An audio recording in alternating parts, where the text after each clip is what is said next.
was not the brightest of months for these two clubs, but now the Pittsburgh Riverhounds and Detroit City FC can sing a new tune in June. Here at Highmark Stadium, always an impeccable view at this venue. We welcome you in for this showdown. My name is Mark Schoenster. I am joined by Eric Dobransky. It's an Eastern Conference clash, so here is the standings. The top five starting to separate themselves from the rest of the conference, but the Pittsburgh Riverhounds trying to blur that barrier a little bit with a result at home. In their last league match, they were able to get all 3 points. It wasn't the last game they played in, but they're looking to build off of this result, Eric. High quality strike from Danny Griffin here off a second chance opportunity. The corner saw the game out after taking the first half lead. One of those collective performances that was highlighted by timely plays, did not control many of the loud statistical categories such as shots and possession, but did control the big moments that came to define the result. And when it comes to capitalizing on big moments, no one has done it more often than Danny Griffin this year for Bob Lilly. He's our player to watch, brought to you by Modelo. He's the perfect blend of engineer and conductor. He can design the build-up, help dictate the tempo, and has the quality to finish plays himself, someone that Pittsburgh will lean on for that dual role influence. Meanwhile, pivoting over to the Detroit City side of things, these are their last 5 league matches you're looking at numbers-wise, but in their last 6 across all competitions, they're winless. And Mark, they're going to be turning their attention to finishing matches off. In 2 of their 3 draws, they held second half leads and conceded late, so their focus is going to be on protecting their box and making it difficult for opponents to get into rhythm. Well, in order to find that rhythm, maybe another goal from Darren Smith wouldn't hurt. Give him a half a yard and he'll make you pay. He is lethal as it comes inside the attacking box. Has been the heartbeat of Detroit City's attack. He does it with variety, confidence, and ruthlessness in final actions. Scored a stoppage time winner last time these two teams met. Darren Smith looking to break some steel hearts again tonight, but the Hounds are hungry to string some positive league results and get some payback in the process. It's the Riverhounds and Detroit City FC up next. We'll have lineups in the first 45 minutes of action for you after this break. We can't wait to get this one started.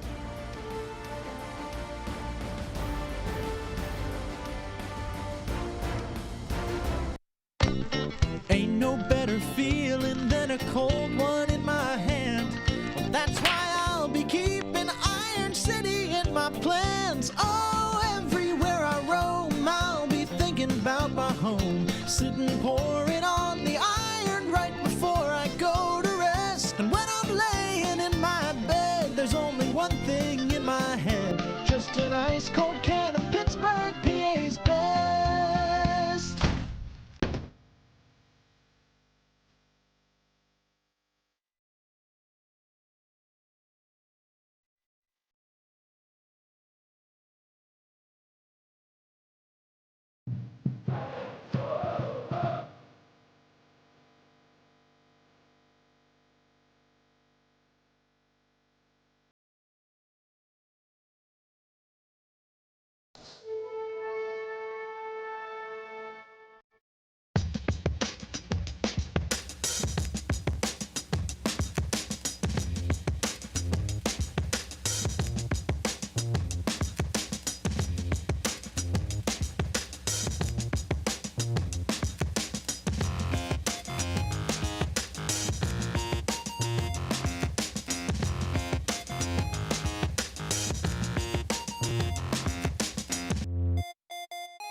A lot of tight matchups between these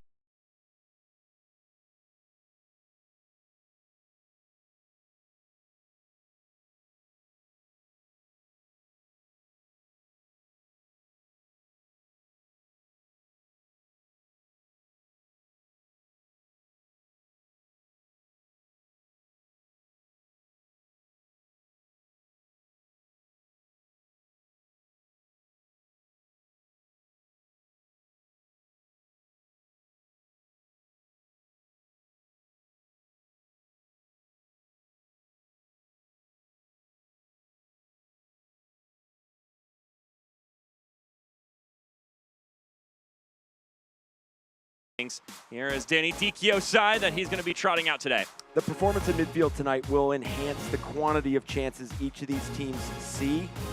Jay Chapman, Felici are going to want to set the temperature on how this game is played early and often, disrupting, screening passes, and facilitating. So here's the personnel. Now let's talk tactics here, Eric.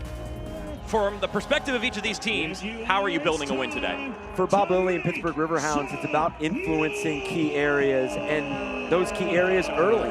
They want to initiate presses higher up the field. They want to start winning some of those spaces out wide early so they can influence how this match is played later on. And for Detroit City and Danny Dicchio's group, it's winning the wide areas. Those matchups out wide will start to thin out some of that space and some of the players and individuals that occupy those spaces centrally. So when you can win those wide areas, then you can start to dominate the numerical advantages you can create centrally. And you all know if you can control central, that's going to be where you can start to possess and advance those opportunities, score goals, and get the result that both these teams so desperately want tonight. That's building a win brought to you by 84 Lumber. The new white unis for the Pittsburgh Riverhounds for White Hat Night at Highmark Stadium. Looking pretty sharp. And of course, it's always sharp with the Detroit City kits as well. And we are underway from Highmark. Pittsburgh and Detroit City both looking to turn the tides a little bit form-wise.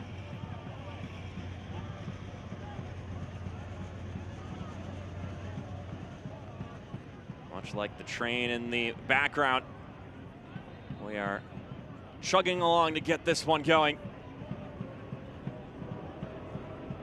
So we saw the highlights from the 1-0 victory the Pittsburgh Riverhounds had over Rhode Island 2 weeks ago.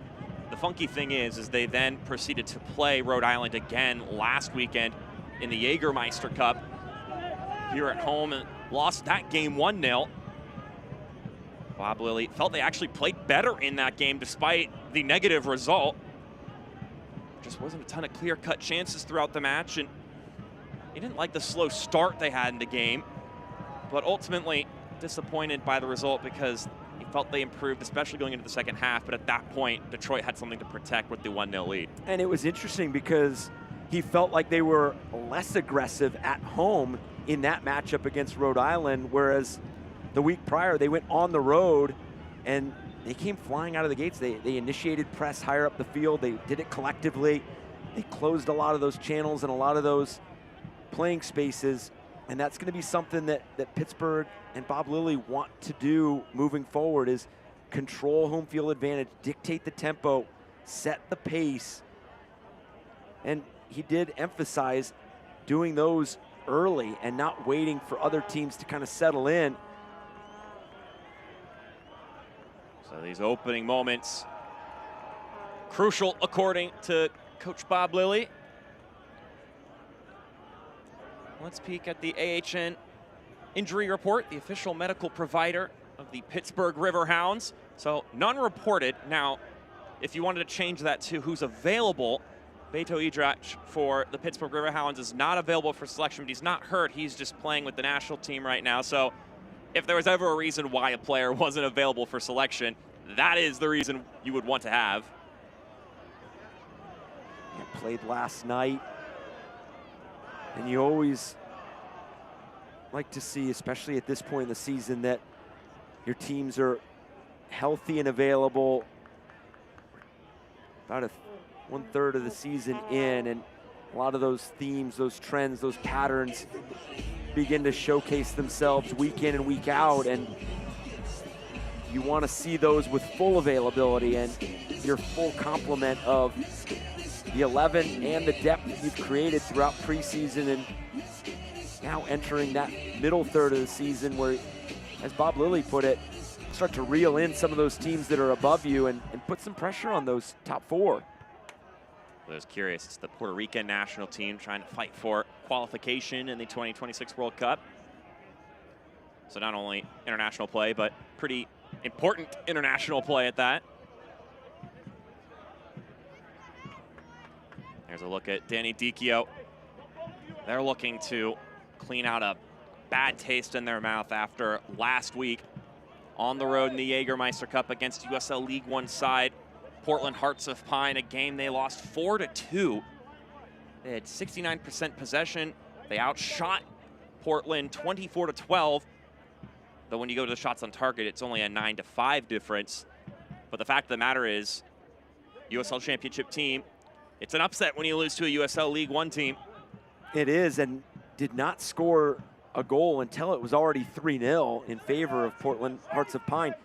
And you said it in the stats, 5 shots on target and 4 goals. I mean, that's incredible efficiency from Portland Hearts of Pine, and that's going to be something that they're going to want to rectify and redefine, because when you're giving up 5 shots on target and 4 of them are hitting the back of the net, that speaks volumes to the ability to upgrade for opponents, the ability to not only create some of those dangerous opportunities, but find that extra pass, find that extra moment that turns a half chance into a full chance, and something that they're going to want to influence and impact, especially in a matchup like this on the road, a team that is only sitting 3 points behind.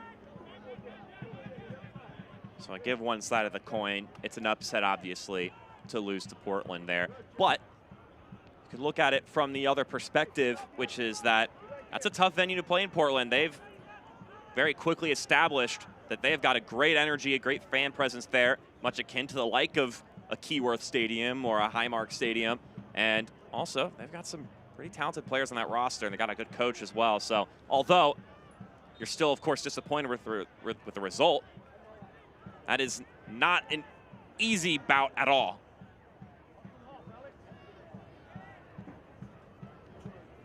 And coming off of their most recent result against the Charleston Battery, that 3-1 defeat, put those 2 matches back to back. I mean, 7 goals conceded, 3 goals scored, and to the shots on target for the Charleston Battery, 4 shots on target in that matchup, 3 goals.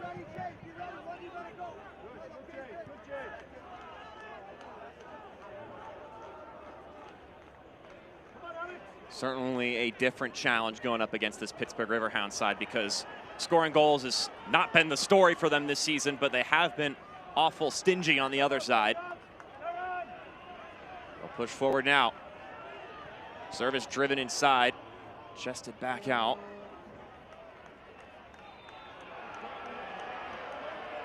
Whistle from our head official, Mohammed Hassan.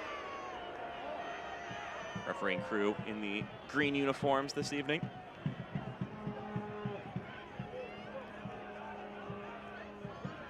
The USL kicks off the month of June on ESPN2 with a battle of Eastern Conference powerhouses. Last season's Player Shield winner, Louisville City FC, take on the 2024 Eastern Conference title holders, Rhode Island FC, on Wednesday, June 11th at 8 p.m. Eastern on ESPN2. Lou City off to a fantastic start here in 2025. And Rhode Island, some ups and downs, but another solid unit this season, a lot of returning pieces, so it should be a good one. Yeah, right now for Lou City, the only blemish that they have on their record is just the 4 draws. They just have not been able to convert some of those draws into full 3 points. But besides that, no losses. If it weren't for the run that Charleston Battery are on, it would be, see, up there in points in the East, but find themselves chasing the Battery right now. As they're trying, the first goal is super important for his side, given these offensive woes. I mean, you look at these last few games they've played in. If I remember correctly, crunching the numbers, and now I've got it up for you here. Their last 4 matches in league play have had 1 or fewer goals. If you want to stretch that out to all competitions, it's 5 in their last 6 that have just been a game with 1 score between the 2 sides. So Yeah, that first goal is pretty important because it's the only one. Yeah, and it puts so much stress on a team collectively, defensively. And obviously these are two teams and that take a lot of pride and a lot of value in what they do defensively.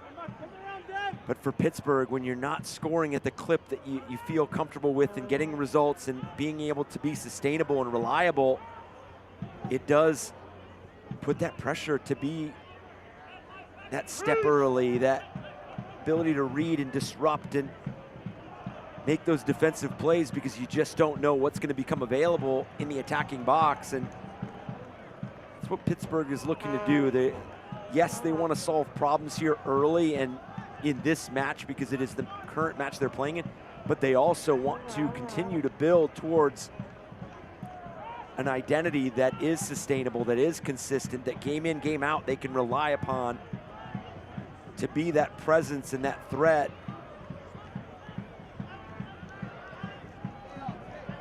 You could break glass in case of emergency and open up the game a lot, and maybe you get some results, you score some goals, but then at the same time, then you become much more unstable.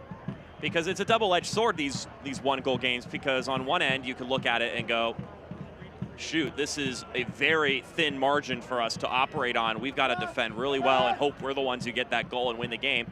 But on the flip side, you can look at it and go, well, we're not that far off from winning a bunch of these games. We're locking teams down. Yep, absolutely. You are those fine margins. You are right there in the thick of it.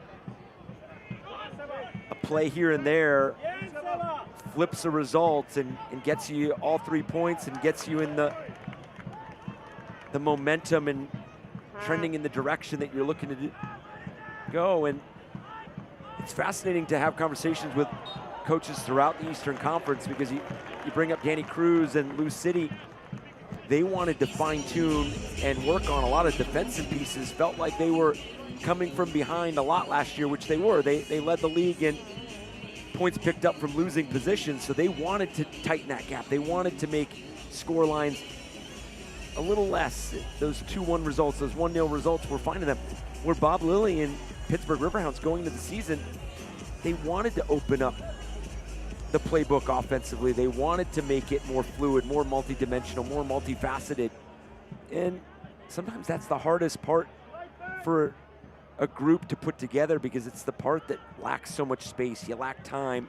You need that cohesiveness. You need that fluidity, that ability to make plays in those tight moments. And you bring in a player like Augie Williams, and he only has 1 goal on the season, but you feel like the presence there, the playmaking ability is going to take off. He's done it everywhere else he's gone in the USL, so you're just waiting for the door to open. And that's one of the hardest things to do for a player, is especially a forward, because you're so predicated off of delivery, off of passes played into you and where they're played into you. So to go from being that reliable and that prolific of a goal scorer on different teams just shows that footballing acumen that Augie Williams possesses, an ability to find his way into matches regardless of the touches.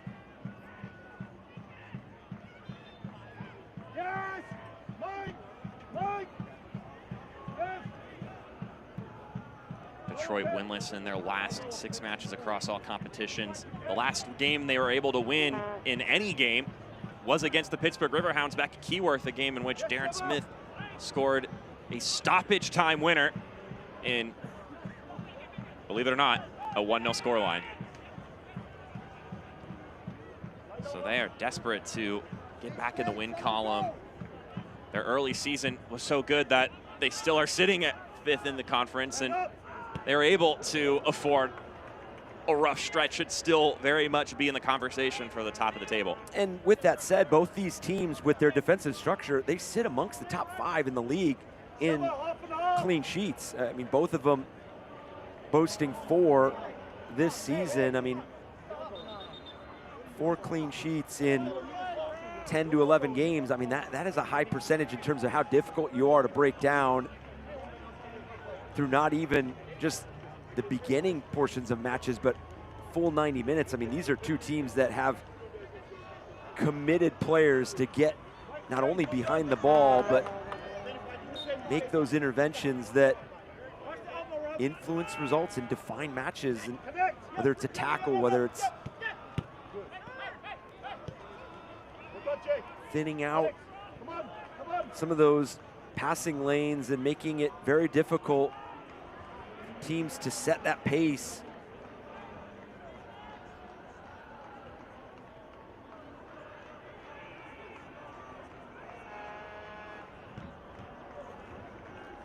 Deflected clearance will go out for a goal kick, and we'll get a look at Eric Dick to put it back into play. Here's a look at the legend himself, Bob Lilly. Over 200 wins as a head coach in USL competitions. Gonna make it 2 league wins in a row here. We asked him about the Eastern Conference standings, and realizing that it is very early, and we've seen, I mean, Bob Lilly will attest to this in terms of the longevity of his, not only his coaching career, but even just from last year, the start that Pittsburgh had a lot of people wondering if that was going to be the season that they didn't make the playoffs, but navigated middle of the season stretch where they consistently picked up big points, big results, put themselves in that playoff conversation, ultimately made the playoffs.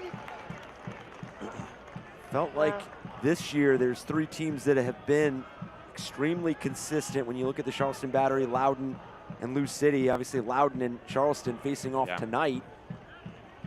But also feels like there's teams that are outside of that playoff line that are going to start building momentum and get results and put themselves in that conversation. But for Pittsburgh and Detroit City, it's going to be about reeling those top 4 teams in, making sure that they feel that pressure.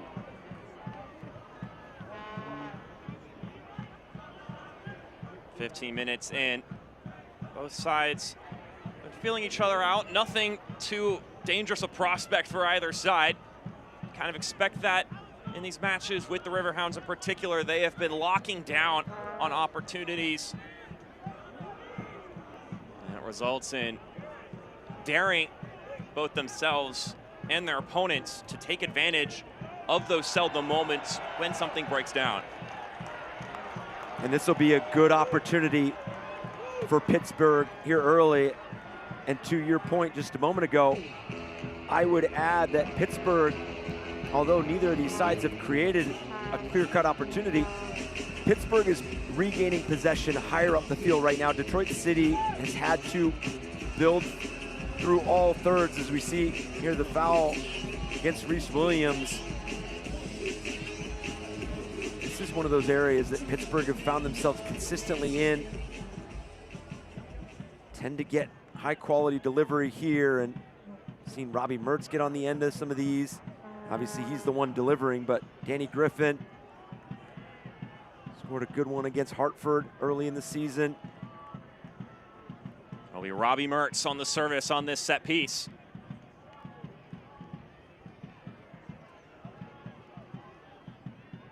Waiting the go-ahead from Mohamed Hassan.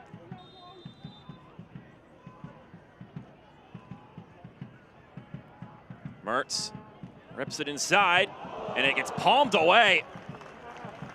Carlos Herrera ended up having to handle that one directly. On Herrera having to deal with not only the flight and the trajectory of this ball, but also the developing traffic that he had in front to make that last decision to parry this ball over the crossbar.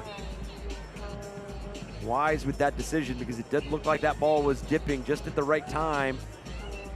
Now you're gonna get another look for Robbie Mertz. There's a Cohen Markets corner kick.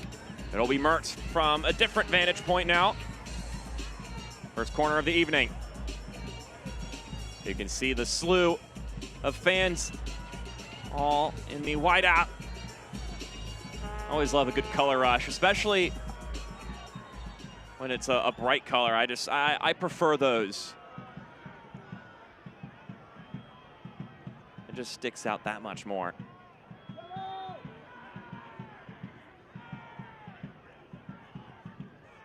Low driver from Mertz. Couldn't be flipped along. Fans, the Family Fun Zone has a new home on the west side of the stadium. Access the bounce house, soccer darts, Kona Ice, and Las Palmas via the Riverside Gate on the west side Bad of the pass, stadium. Griffin nearly jumped on it. I mean, I guess he successfully jumped on it, but couldn't bring it in. Lovely feed to Mertz. Robbie Mertz with a step. Mertz still going. Across, the shot, straight down the middle. A big moment in this game. Perhaps two opportunities there. First for Robbie Mertz. He opts to hold it up. And this is where that defensive pressure higher up the field is now enhancing the opportunities and the chances that Pittsburgh is creating. Clever little pass there to keep that play alive, and it's going to be something that Bob Lilly and his group are going to want to build off of. Now across on the other end. Nodded away. Luke Biasi clearing it out of danger for Pittsburgh.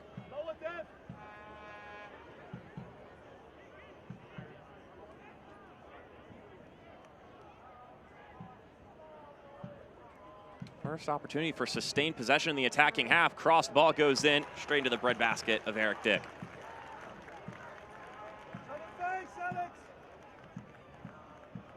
So Eric Dick back in the starting lineup after it was Jacob Randolph in the match last weekend for the Jägermeister Cup match.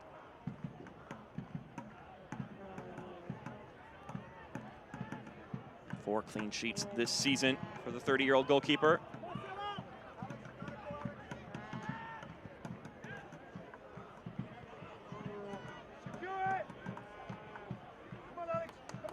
Karen Barnes. That one suffered a deflection as it went out of bounds.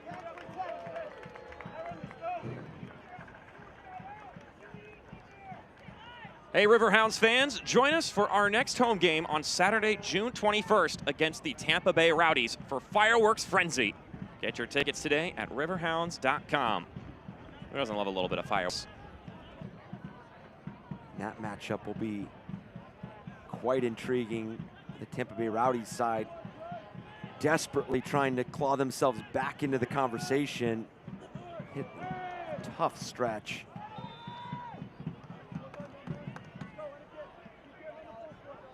We're watching Detroit City on the road against the Pittsburgh Riverhounds. Detroit City, a side that's good on the attacking end. Bob Lilly gave his kudos to them on that front, and of course pointed out Darren Smith, who's had a great start to the season. He said they also have a reliable defense that can maintain leads once they gain them. Squared across the middle, tapped away by Vactor. Check that out, was Walty.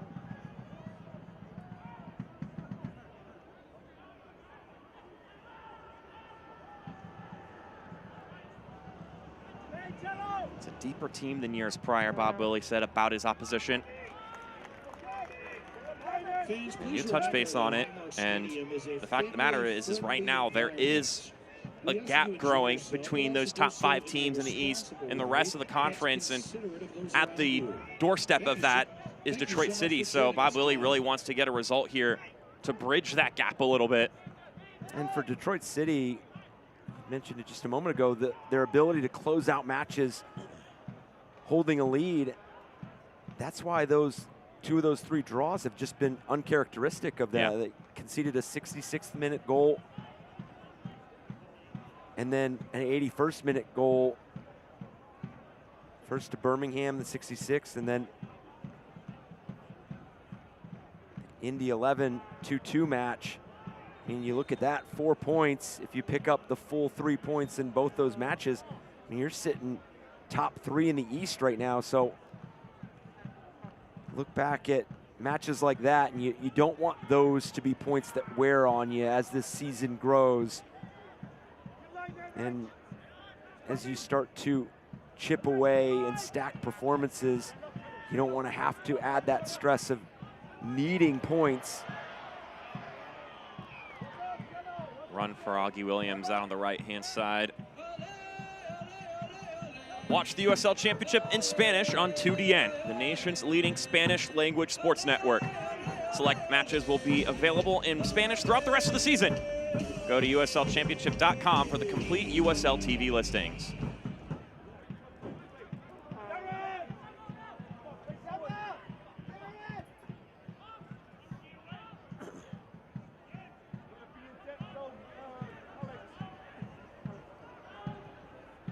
So one big chance for the Pittsburgh Riverhounds in this game. Detroit City tried to find an answer right after that. But we remain scoreless here, nearly 25 minutes through, in a series that so far is tied up through 8 games in the series, both sides with 2 victories and then 4 draws in those other 4 fixtures. In the topic of conversation of tight goal matchups, there's never been more than 2 goals scored total in any of these matches between these 2 sides. And we visited for a moment, but the most infamous of matches between these 2, that 2023 upset in the USL Championship playoffs.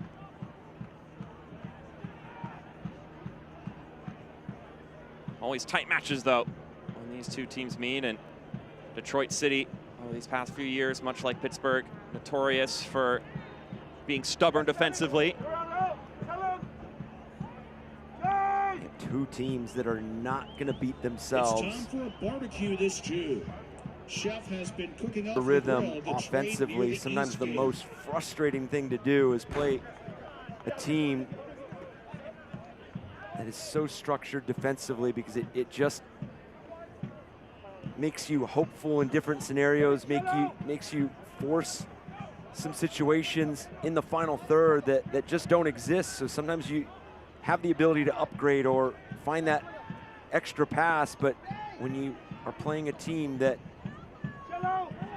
is so difficult to break down and don't give you that many options and opportunities, you tend to settle, and when you settle, you're not finding the best available options.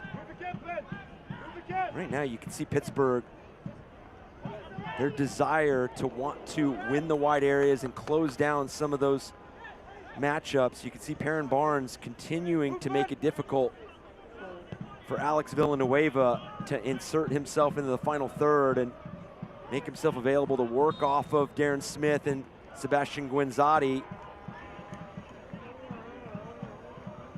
When you talk about on the offensive end of things, usually teams that are finding success, scoring a lot, they'll describe themselves as playing with some freedom, with some creativity, some energy.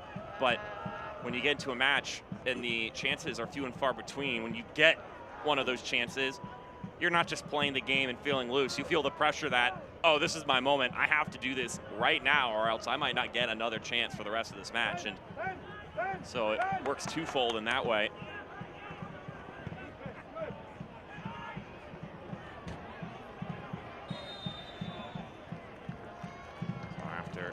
A knockover there. Another free kick for the Riverhounds. Drew Sampo still probably wants to see his side put up a higher XG per game. They're starting to get better on that front, but it's still not where they'd like it to be. And they've been shut out too many times this season.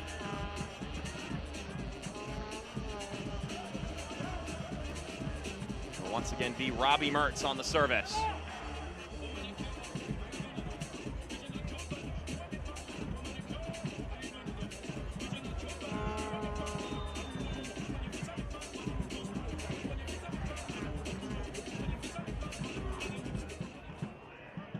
It in, and ultimately harmless.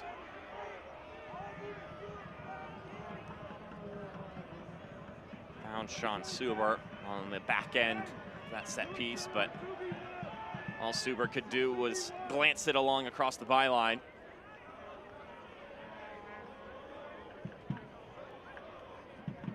I think the question for both these teams, talked about them defensively, and a lot of belief that the best attacking shape is going to be predicated and built off of their defensive shape. But how do you add those hints of explosiveness, that dynamic play? So we see the coming together, the wide spaces in Junior Etu. Still on the ground, Trainers immediately waved on. Worry of head contact there and making sure that he can be properly checked here for concussions and anything else that could have potentially occurred. And this offers an opportunity for players to chat with the head official, Mohammed Hassan.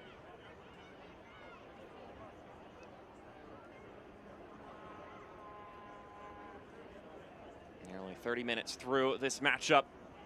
Scoreless between these two sides, and what is another Saturday of USL Championship action. You talked a little bit about one of the big games taking place right now between Charleston and Loudoun.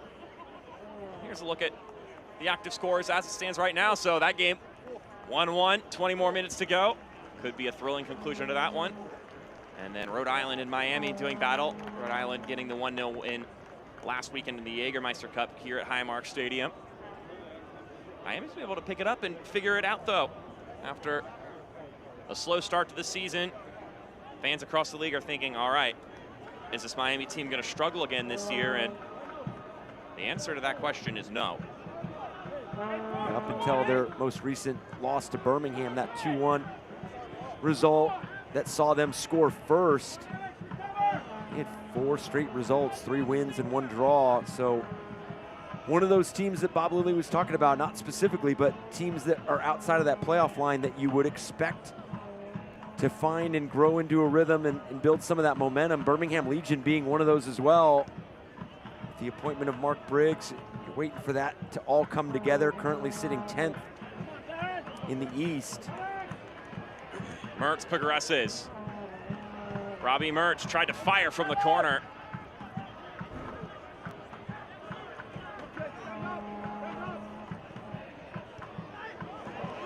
Barnes along the right flank. Drags it back. Walty, lackluster service.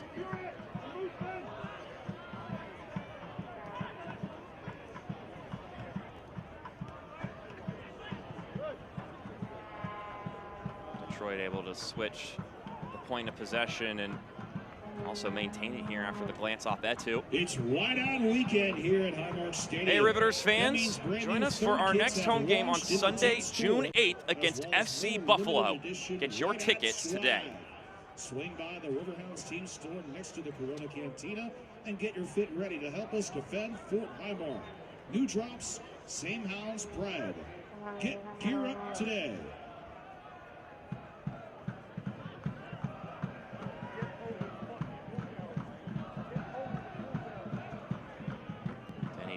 The head man in charge of Detroit City, was actually not with the team this week, doing some coaching license affairs. Could be away from the team, but reconnected with them here today, leaving the coaching devices to the rest of his staff for the week.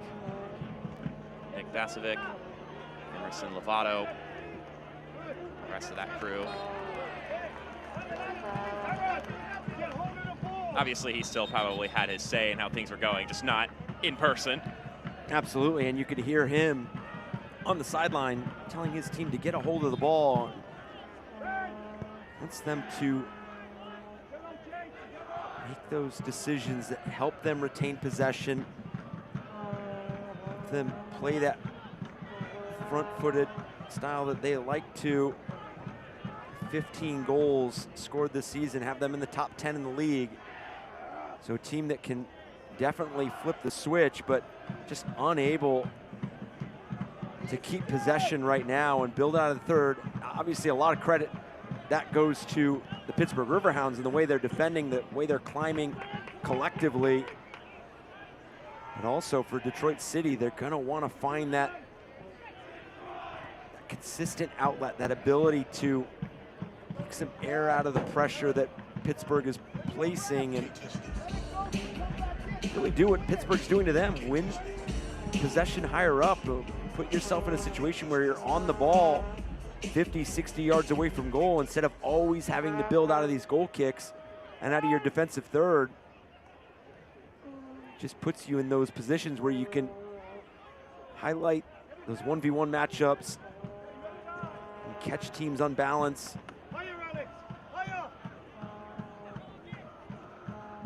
Namu Mensah bringing that one forward before dragging it back.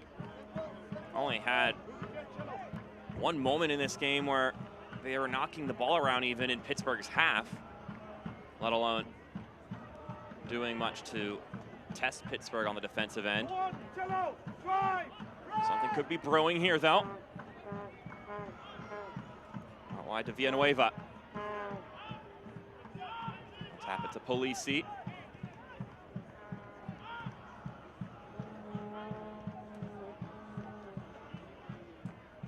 Finally having a chance to hold on to the ball here for an extended period of time.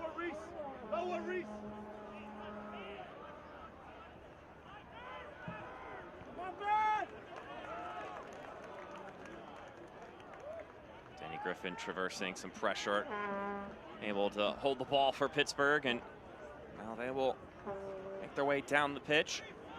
You mentioned in all these thin games where there's just one goal and the chances are few and far between, that puts a lot of stress on the defensive side of the game because you feel like you've got to be perfect for 90 minutes to make sure you get even a neutral result.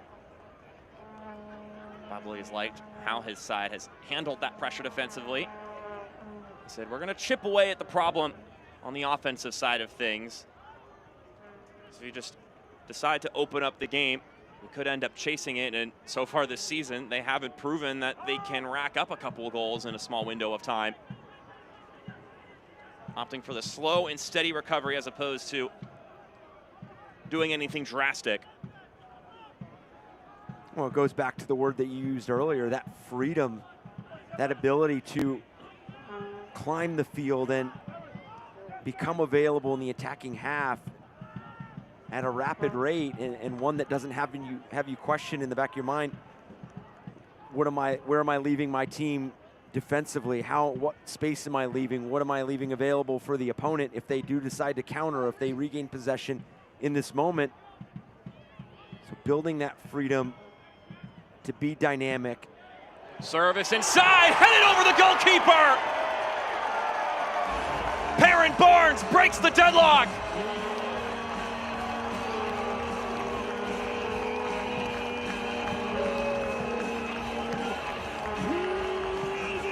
The wideout is loud now, Eric.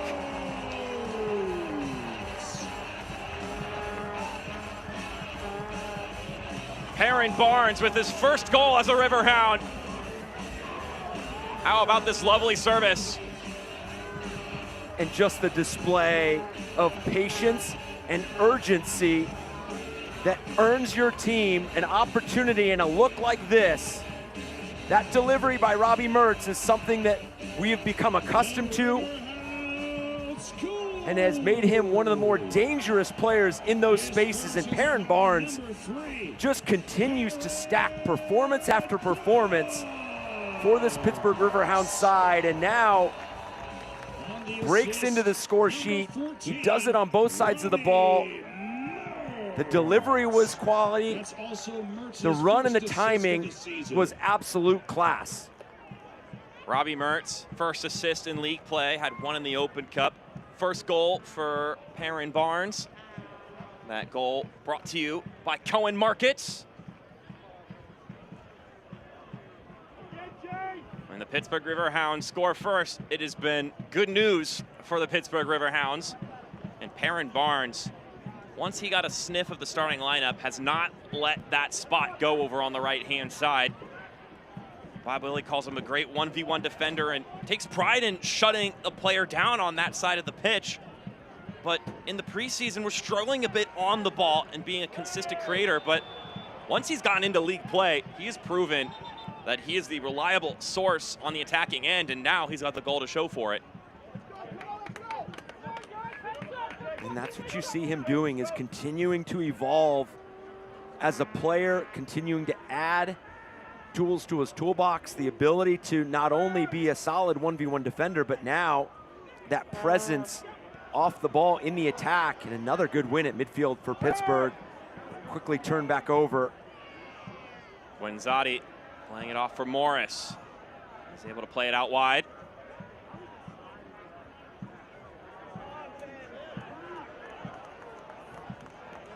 Mertz knocks it ahead for Williams.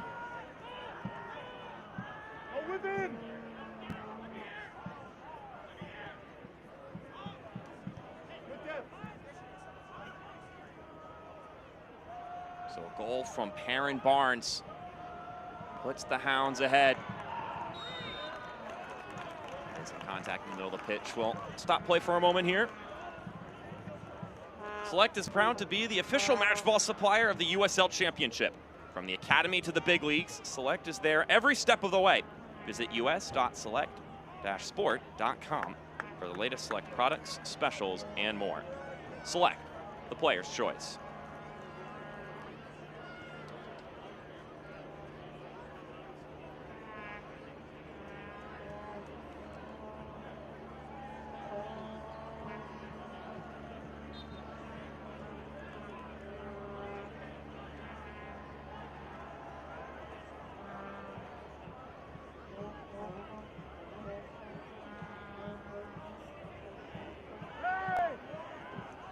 See how these two teams handle these next 5 minutes, because it almost coincides with the next 5 minutes after a goal, Eric. People always talk about sometimes those are the most important minutes in a soccer match, are how you start and close a half and then what you do after a goal is scored. And in this case, you kind of get to squish two of those together, the end of the half plus the response after scoring, whether it is to keep applying pressure if you're Pittsburgh or mustering a repost of sorts if you're Detroit City.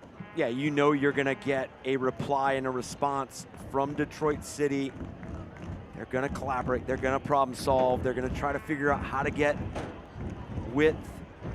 And there are wide players involved. We have not seen a lot of involvement from Reese Williams in the attacking third, Alex Villanueva, and that is typically a key aspect of where Detroit City has found a lot of success, getting them on the ball, and then the delivery has been spot on this season. You have the players like Sebastian Guinzotti, when you have Darren Smith, Ben Morris. We have not mentioned a lot of Ben Morris tonight.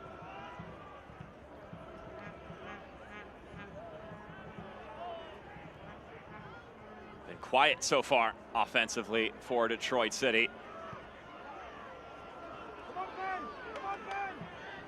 Barnes, well settled there.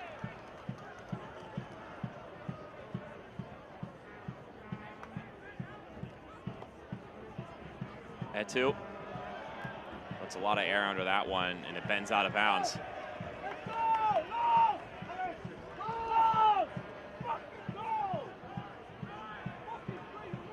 Junior Etu on the effort there. Took some contact earlier in the match. Good to see that he's feeling all right.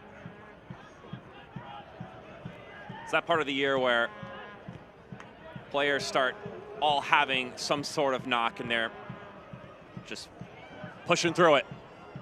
Mertz lays it off to his left. Etu all got away from him. Carlos Herrera able to retrieve that one before any sort of harm could be proposed. And what we've seen from Pittsburgh is the ability to not only ask questions, but ask late questions. Saw it on the goal, Perrin Barnes, that late entry. And then there, Junior Etu recognized the moment, exploded into that space, just unable to get that shot off and test Carlos Herrera.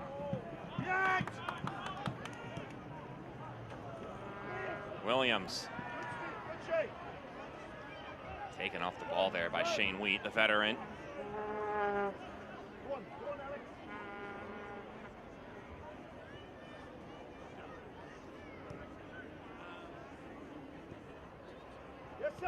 It's a double day for Detroit City as a club, having this game taking place right now and then coinciding back at Keyworth. The W League team doing battle with long tenured rivals Kalamazoo FC. Soccer season is here, and SeatGeek is the official ticketing partner of the USL. Get all your USL tickets and more from the #1 ticketing site, SeatGeek, your ticket to great seats.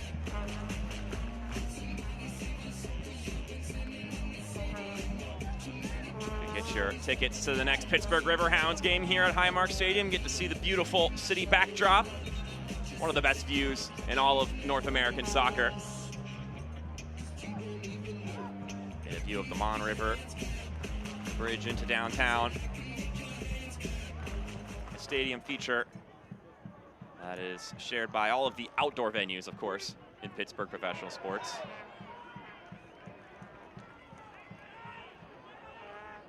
Be a little awkward if the Penguins had an open end to their stadium looking out to the rest of the city.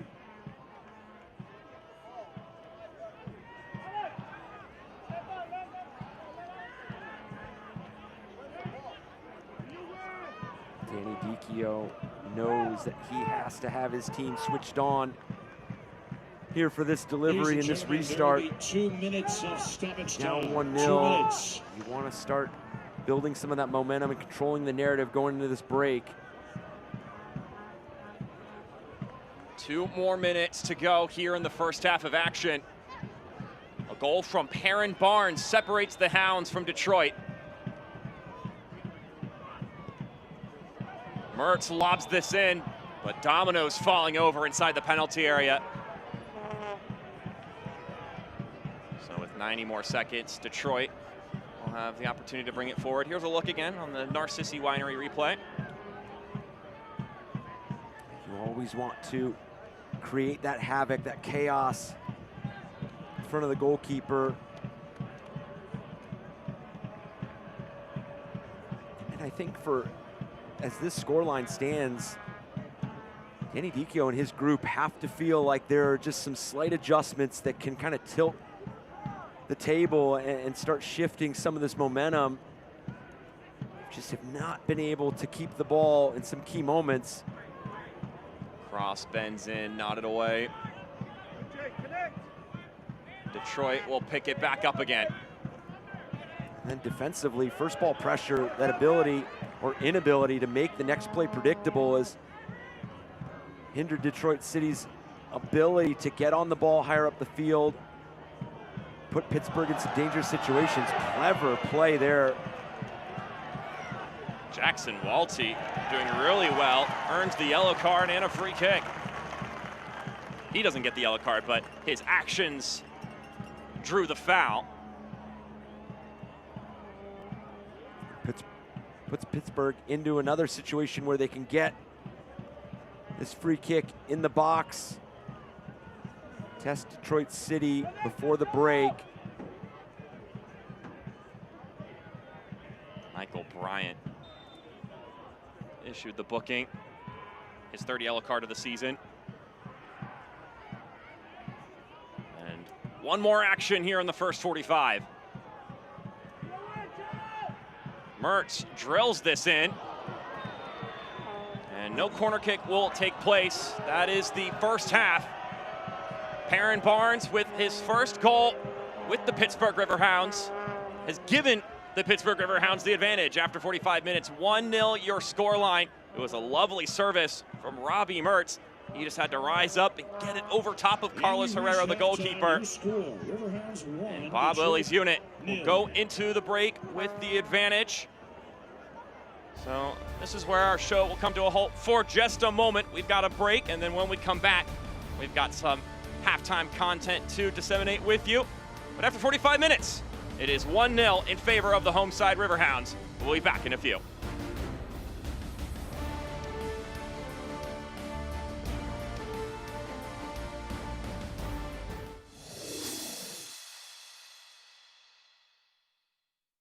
We're not the universe's window company. We're not the world's window company. And we're not the nation's window company. Thermo Twin is Pittsburgh's window company. Pittsburgh is our home. Check in with Thermo Twin. We are employee owned. Check in with Thermo Twin. Check in now and get 25% off and 36-month interest-free financing. Check in with Thermo Twin.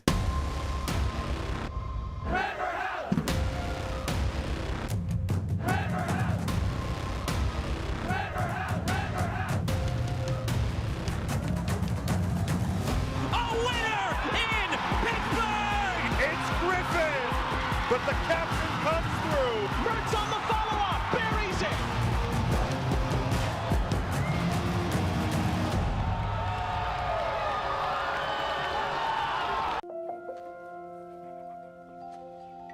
At AHN, good heart care starts before you're just not feeling right. Before you say, it'll go away on its own. Before it doesn't. Because before an emergency, there's time to stop heart problems with a simple preventative heart check. At AHN, we see you. Hi, I'm Dustin. I'm Kim. And I'm Grace. And we're Dustin Buys Houses. My parents buy houses for cash. With a call to make in the Pittsburgh area. To sell your as-is property fast. We buy fixer-uppers, foreclosures, rented or vacant. Or a nicer home you just need out of. We buy them all. Plus, you don't pay any fees. Takes just a few minutes on the phone. To see if our family can help yours. Call 412-615-0000. Halftime is presented by 84 Lumber, the Bucket Ruckus. Applying some entertainment here, 1-0, your scoreline. Pittsburgh with the lead over Detroit City. Mark Schoenster, Eric Dobransky with you. Pittsburgh obviously have the lead in this game, but they also are doing well on the developmental front. Let's take a look at what they've been doing in their academy. One of them, the obvious ones, in terms of giving them an opportunity at the pro level. Number 70, Pablo Lindswine. He had a lot of good foundation in his play. Signed an academy deal last year in May. Third from the Riverhounds Academy to jump into the first team, 18 years old now. My name is Pablo Lindswine. I play for the 2006-2007 Riverhounds ECNL team and the Pittsburgh Riverhounds first team.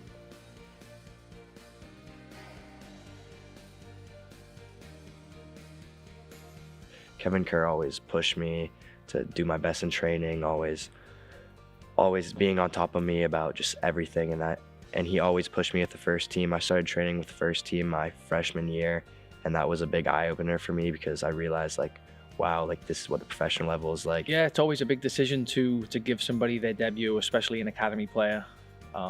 We felt that he had earned it. It was a reward for the work that he put in.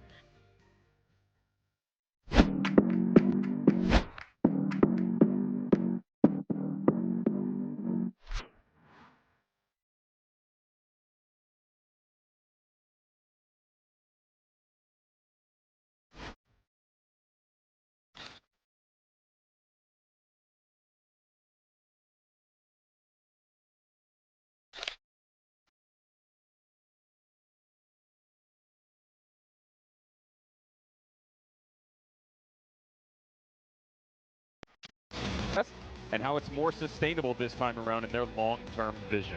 How about the Oakland Roots? Day one, they dismissed Gavin Glitton. End of day one, they named Benny Fellhaber as their new head coach. We got USL Jägermeister Cup action. Sacramento Republic in Indy 11, perfect halfway through the inaugural edition of this tournament between the two leagues. Wait, come back! Wait, come back, I need more help. Take a load off it. Take a load for free. Today we went to the beach and it was totally worth it. Stay 3 nights this summer at Best Western and get $50 off a future stay.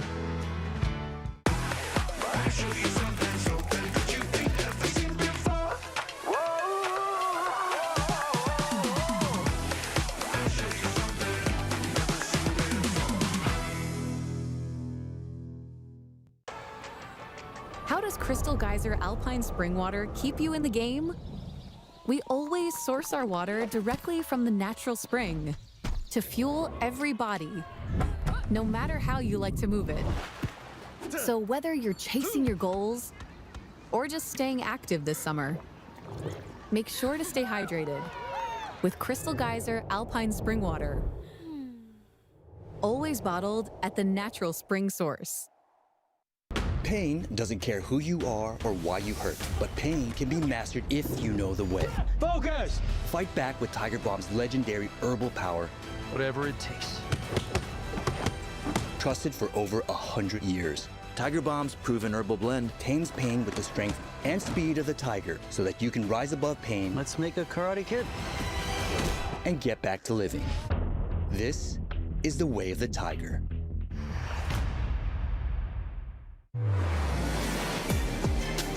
What a start to the season, and Louisville City lose. Joe Brito! Oh, it's magnificent!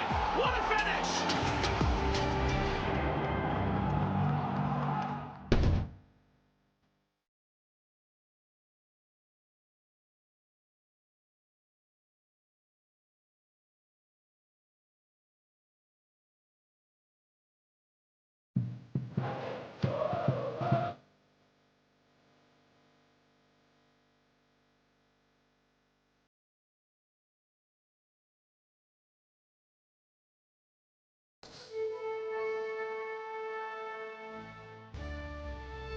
We welcome you back here to the 84 Lumber halftime show. Mark Schoenster along with Eric Dobransky here with you on the broadcast, wherever you're tuning in from.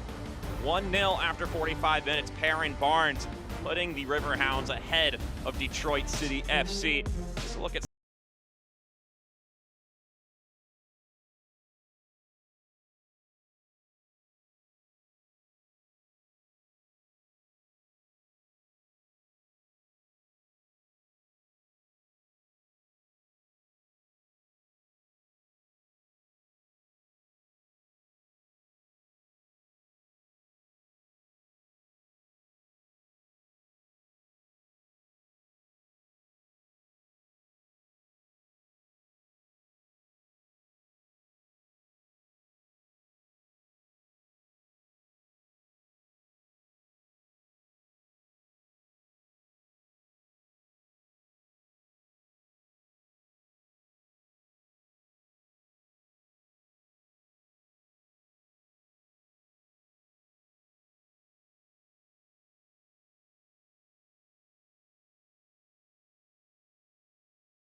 TV, whatever you got to do to keep tabs on everything in the USL Championship. Another break incoming here. When we come back, we'll have the highlights and the stats, and then most importantly, we'll have 45 more minutes of footy for you here. We'll see you then.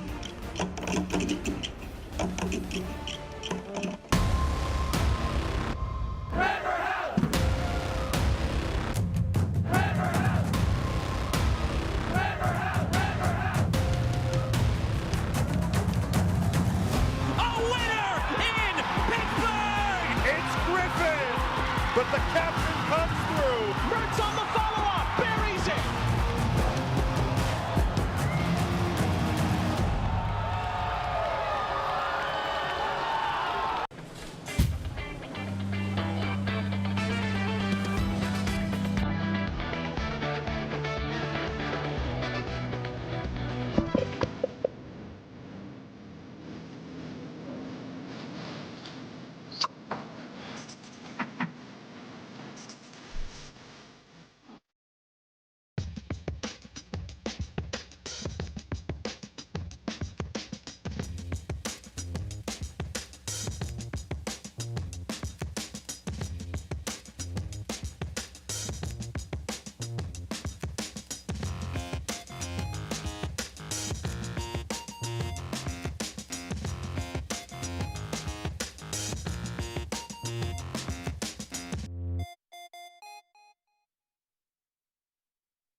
Those new kits certainly doing the Riverhounds well so far. 1-0 after 45 minutes here on ESPN Plus from Highmark Stadium.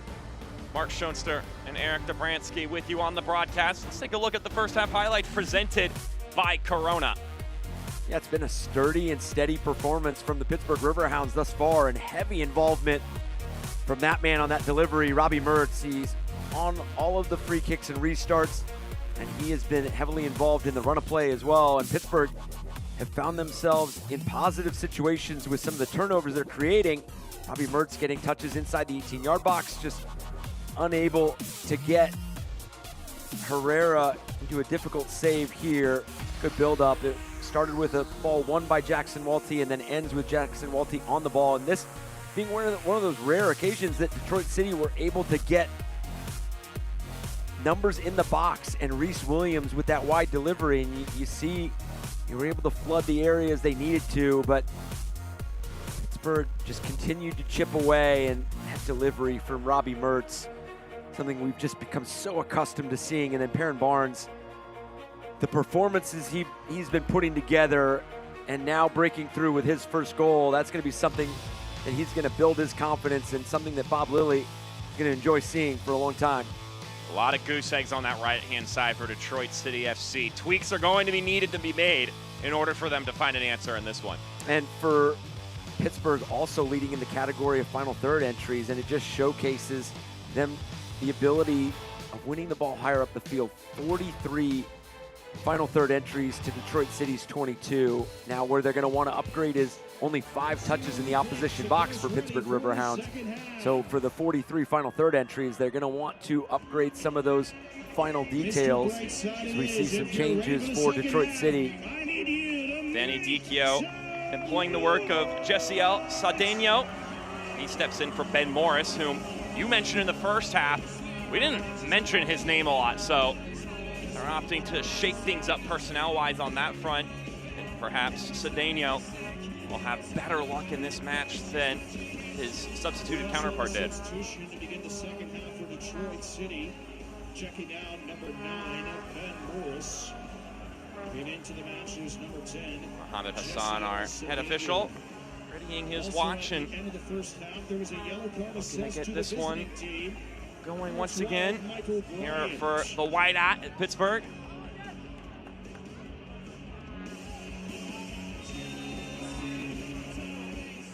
Gotta remember, Eric, it's white out, not white out. A-H-T.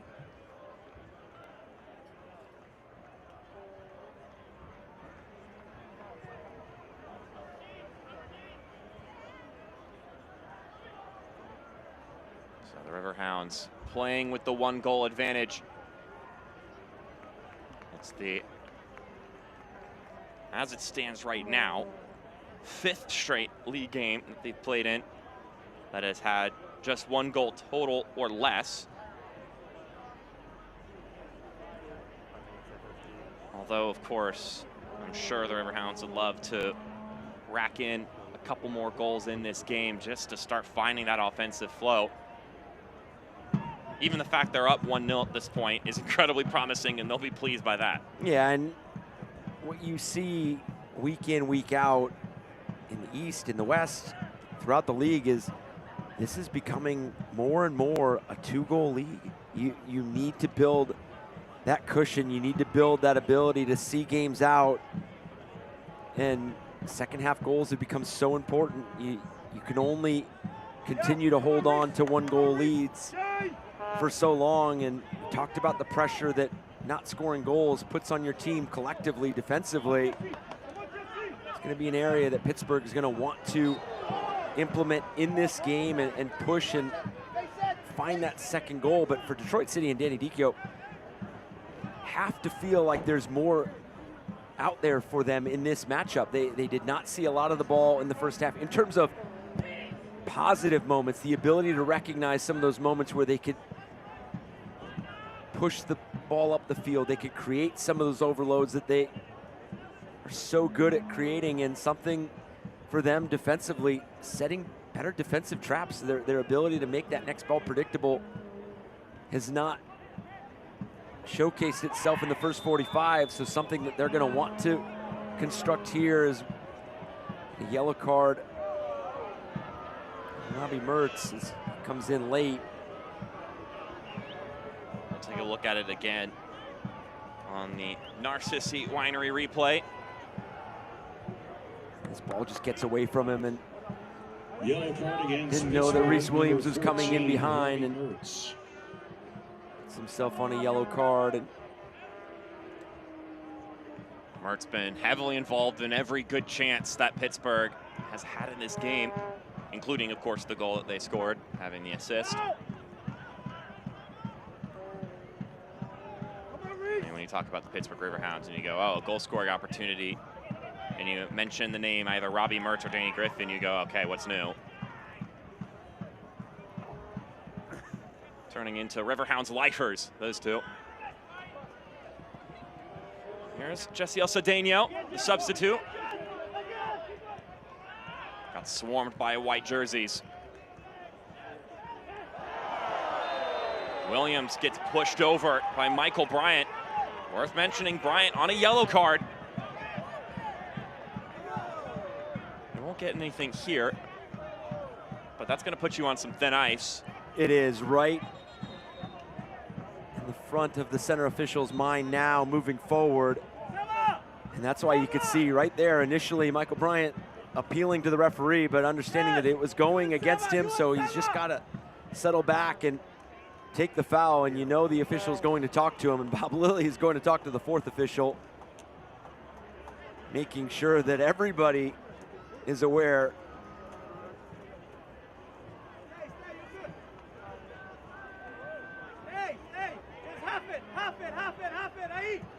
So a free kick incoming. You know number 14 is probably going to be on the end of the dead ball. Long conversation being had with Mohamed Hassan. You touch base on it, Michael Bryant evidently frustrated after the fact, appealing that he was brought down by Augie Williams, and so they're gonna have a conversation. He's on a yellow card, so everyone needs to say their piece and come to a mutual understanding there.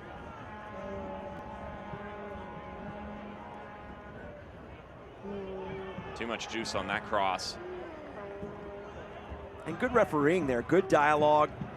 It's an area where Michael Bryant, obviously discussing that play, you can possibly earn yourself that grace to get into one more tackle, one more play, and not see a yellow, just determining, just based on the level of the play, but discussing what he had seen and what had transpired with Augie Williams. And going back to what you were just mentioning with Danny Griffin and Robbie Mertz, you have those two that have progressed their careers so well here in Pittsburgh and have been mainstays.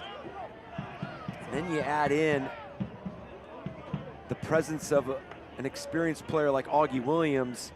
I know we keep talking about how this team is going to start building that identity offensively. You have to imagine that Augie Williams is gonna be a main factor moving forward. It's only a matter of time that he starts to get into rhythm and he starts to see some of those opportunities in front of the box at a higher clip. I mean, Augie Williams is 27 years old and nearly has 80 goals in the USL Championship.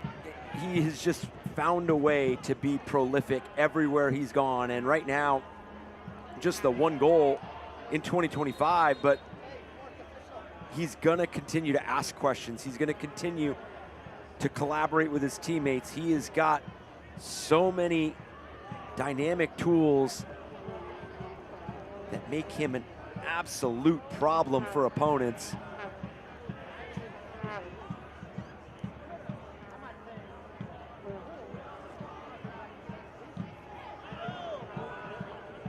Walty in the kickoff circle will play it out wide to Etu.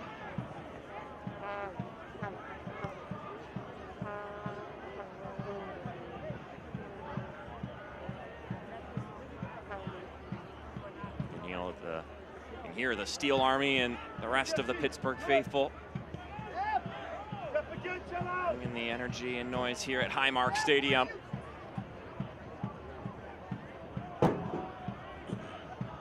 Hounds will be be fishing to repay them with another goal here at some point in time.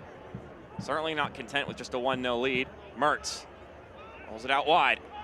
Here comes the service. And it's claimed by Herrera.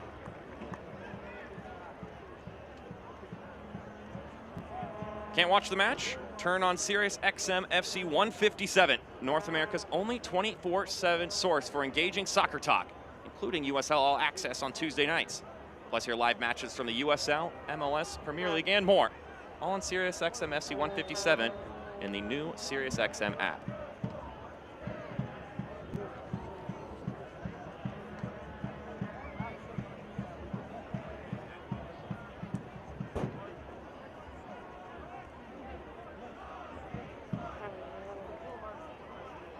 Not bad seats to watch the match from. Got a higher vantage point as Pittsburgh win the ball back. They have taken a glance. And our head official says that's not the case, so it will be a goal kick.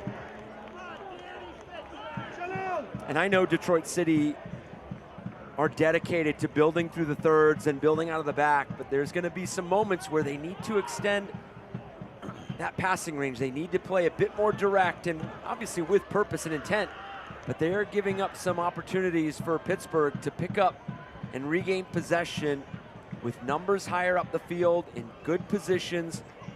That's going to be something that they're going to want to eliminate, some of those loose passes, some of those loose touches that have turned in to scoring chances for Pittsburgh.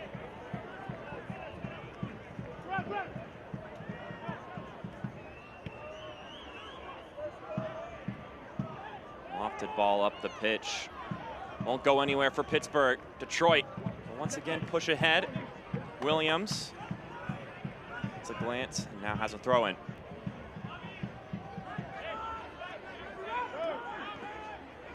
Reese Williams, someone that will have to get more involved on the attacking end as this game goes along.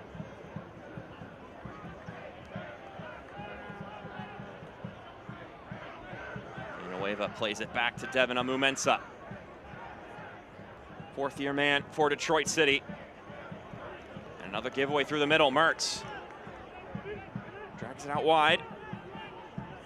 Plays it for Walty. Still Jackson Walty. It glanced back to him. Etu sends in the service. It's too low.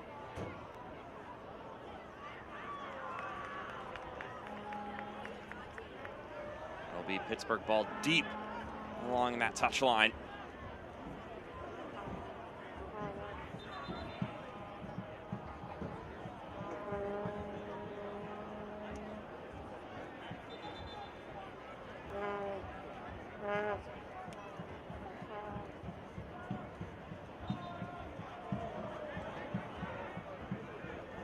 Walty launches it in, looking for Williams, and jumping up for that is Carlos Herrera.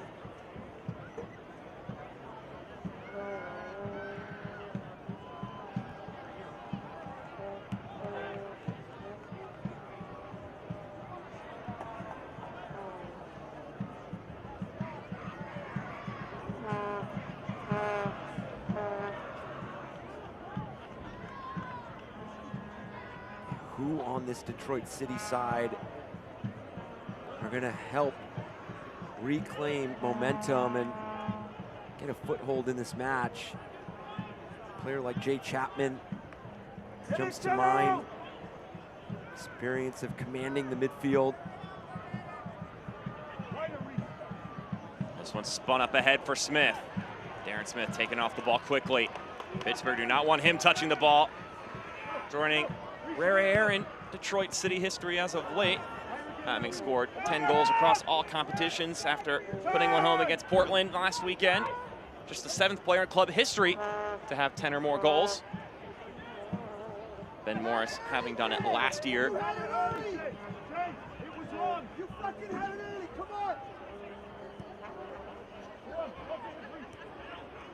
Maxi Rodriguez, the only player who's done it twice. He was here at Highmark Stadium last weekend. That one glanced off of Guenzati last, took a couple of deflections. And a goal kick incoming for Pittsburgh. Hey Riveters fans, join us for our next home game on Sunday, June 8th against FC Buffalo. Get your tickets today and see those ladies there compete. All members of the Pittsburgh Riveters, the W League team. Always love some cross support from the different units within a single organization. I'll have the opportunity to don similar white kits, but with the tinge of red as opposed to the yellow that Pittsburgh have, or not Pittsburgh, that the Riverhounds had. Pittsburgh's not awfully descriptive here. The Riverhounds yellow to the Riveters red for those away uniforms.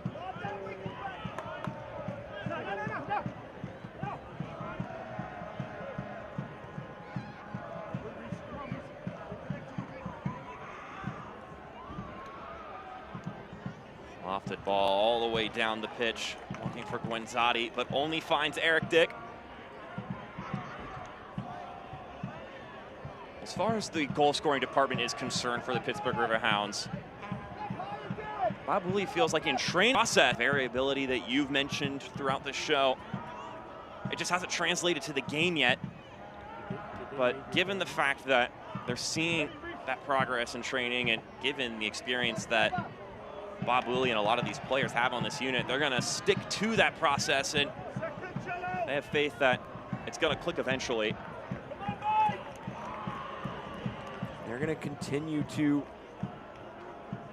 grind to get results, make sure that defensively their identity never shifts, it never wavers, it is always there to make life difficult for opponents. And to your point, believe in the process, believe that offensively things are going to begin to click. And when you see that familiarity in training, when you see that success in training, it will begin to blend itself into matches. And that's where I go to last year for Pittsburgh, that slow start.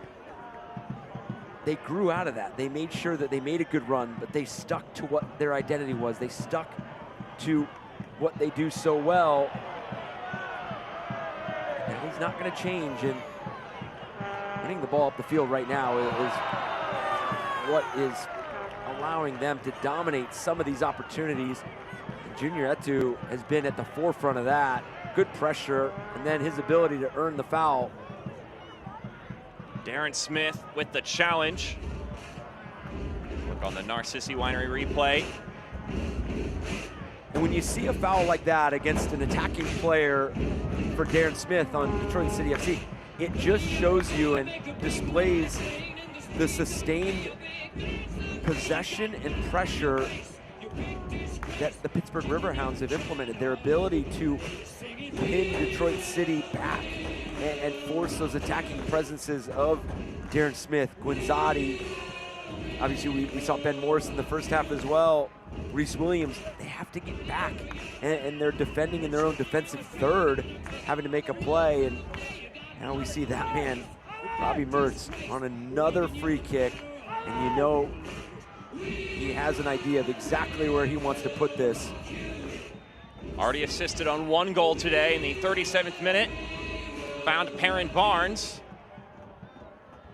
And at the last moment, it's halted by Mohamed Hassan.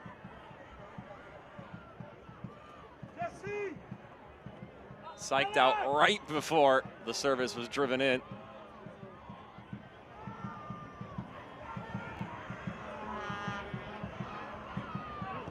Mertz whips it in. Corralled by Walty. Take two. And it'll glance out.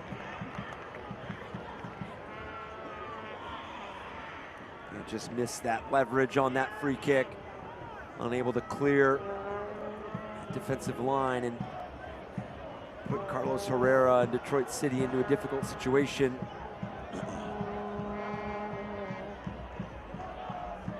Mertz back to Walty in tight quarters. It's tapped out once again by Cedeno.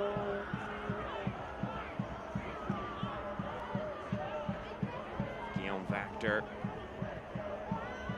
Lays it to the right. Now it's lofted well off target. Well off target. I think what'll be interesting is when we hit that 75th minute, what do we see from both these teams? If this scoreline stays at 1-0, do we see Pittsburgh maybe play a bit more defensive and drop off and drop their line of confrontation? Because you know, for Detroit City, if they're still down 1-0 come the 75th minute, they are going to have to continue to risk it a bit more going forward, anticipate, climb the field at a rapid rate.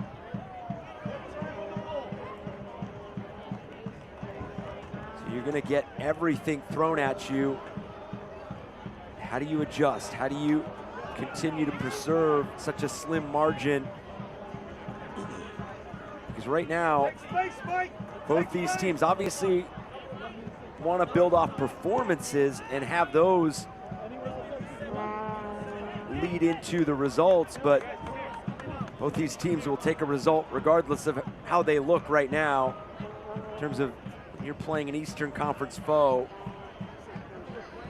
3 points is 3 points. And you saw earlier on Loudoun and Charleston share points with that 1-1 draw. Amu Mensah tried to roll it back to Williams.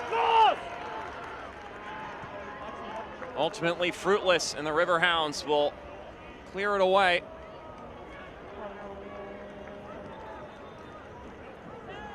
So, 2 changes coming for Danny Dicchio's side. Both of the offensive variety. Darren Smith with his 10 goals across competition will stay at 10 goals because he will be going to the sideline. Connor Rutz will take his place. Meanwhile, in other offensive news, Sebastian Guenzati, the veteran, will exit the game, and Jordan Adebayo Smith will relieve him of his duties.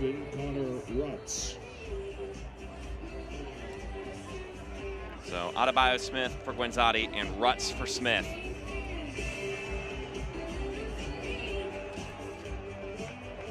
Making those changes with plenty of time to have high influence in this match.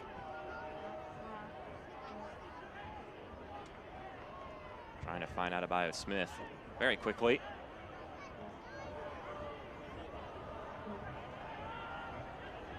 Just over 5,000 people in attendance for the whiteout this evening. The whiteout. Let me correct myself. Yeah, I was gonna say. Got to make sure I'm talking like a proper Yinzer.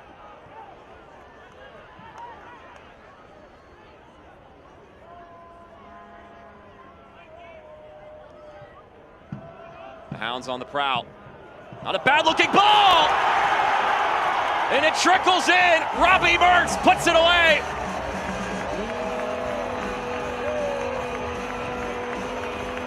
Putting the baby to sleep. The Pittsburgh Riverhounds up 2-0.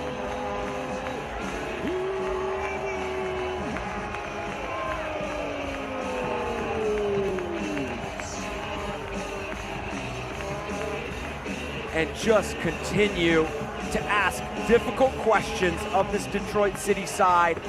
The ability to be dangerous in not only getting the ball out wide, but getting that delivery and flooding the box. And now the script is flipped with Perrin Barnes being the one playing provider and Robbie Mertz winning that battle to that far post. Slightest of deflections going past Carlos Herrera.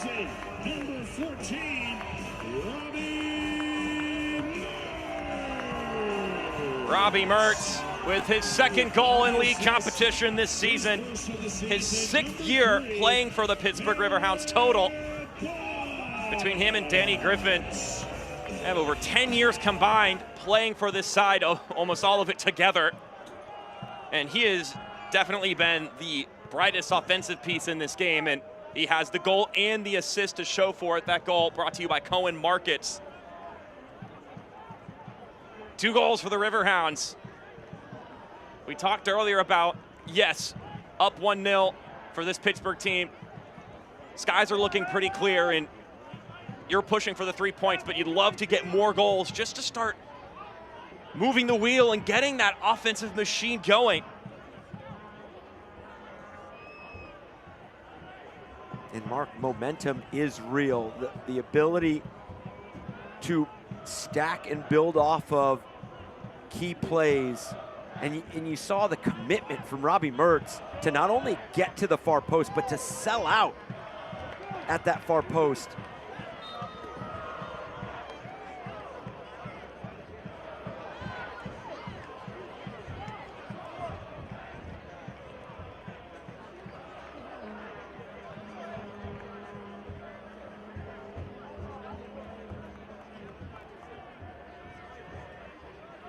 So 37th minute, Robbie Mertz plays it across to Perrin Barnes to get the lead.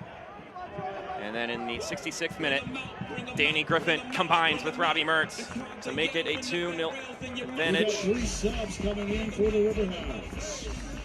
Firstly coming out, number 15, Bradley Sample. In his place, so 10, several changes happening here. Also coming out, number 8, Junior F2. And taking his place, number 28. So you see all of these changes being made here. Sample out, Mertz out, 14, Robbie and Mertz. Now in number 12, Charles All. And Junior Etu, the last one, taking his leave. Robbie Mertz, you saw the Rockabye Baby celebration. Congratulations to him and his wife. They're expecting since the celebration. What a night for Robbie. 1 goal, 1 assist. After the match, players will be signing autographs. A good shift. Pitch. Stick around and meet the team presented by King Orthodontics.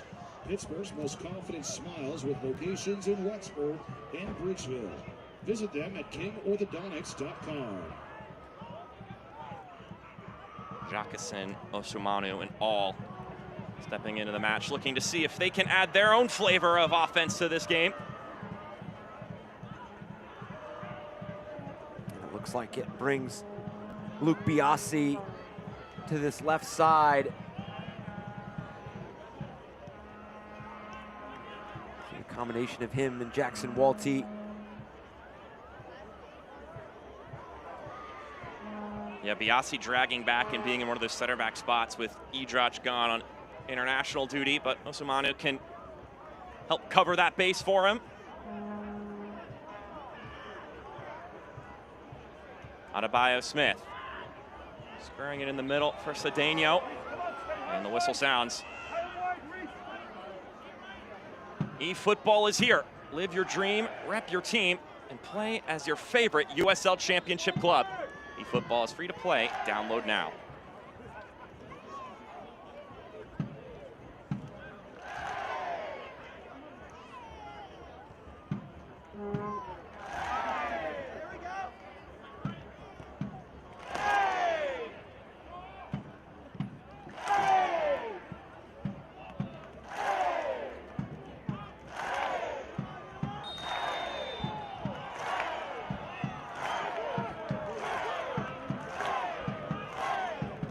Still plenty of time in this match for Detroit City, but they just have not been able to play on the front foot, control the pace, and create clear-cut opportunities. So that's going to be something they're going to have to do fast if they want to get back in this match.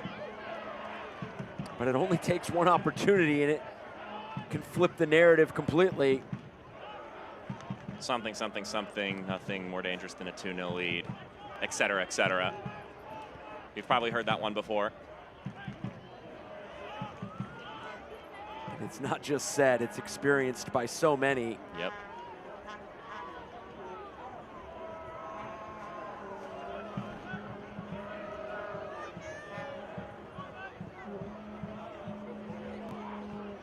Dick lets this one bounce into his penalty area.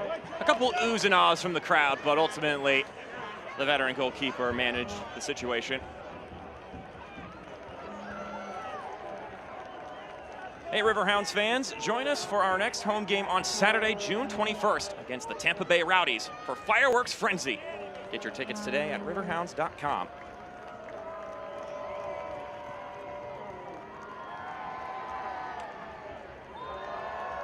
Detroit City after this match, Join us in 2 weeks have a on trip to Saturday, Loud June United 21st, as the Hounds welcome and Tampa host Bay Miami. for Soccer Miami is currently for everyone now. leading Rhode Island Plan to stay 1-0. late as we light up the sky with a post-game fireworks show. Williams with some room to operate. Augie Williams fires. A long distance shot, ultimately straight down the center. Carlos Herrera. Easy work for him. I think that might be the one other thing on the offensive side that Pittsburgh would love to accomplish in this game, which is to activate Augie Williams. Because think about it, Eric. We've talked a little bit about the Eastern Conference today with Charleston, Blue City, Loudoun. This Detroit team could get right back in that conversation with some positive results because they've been in a slump as of late. If this Pittsburgh Riverhounds team can maintain the stability on the defensive end and then pair it up with some more offensive success, ooh, buddy. And that's going to be a scary sight if they're able to get both boxes clicking and both boxes in a sustainable position. And looking to put another one on the score sheet there. Bounces wide. The Hounds are back on the road next week on June 14th when we visit Indy 11. Just saw Burton Jacqueson come on for Pittsburgh Riverhounds, but he is another player for Bob Lilly's side that they hope to inject that uptick offensively. He certainly supplied goal contributions last season in the brief stint he had with the club. 5 goals, 2 assists, and 8 appearances. Hasn't found his footing yet this season, but has been looking to get back to health. As speaking of getting back to health, Charles Awe in the game. The rookie, really impressed in the preseason, but hasn't been able to stay fit since then.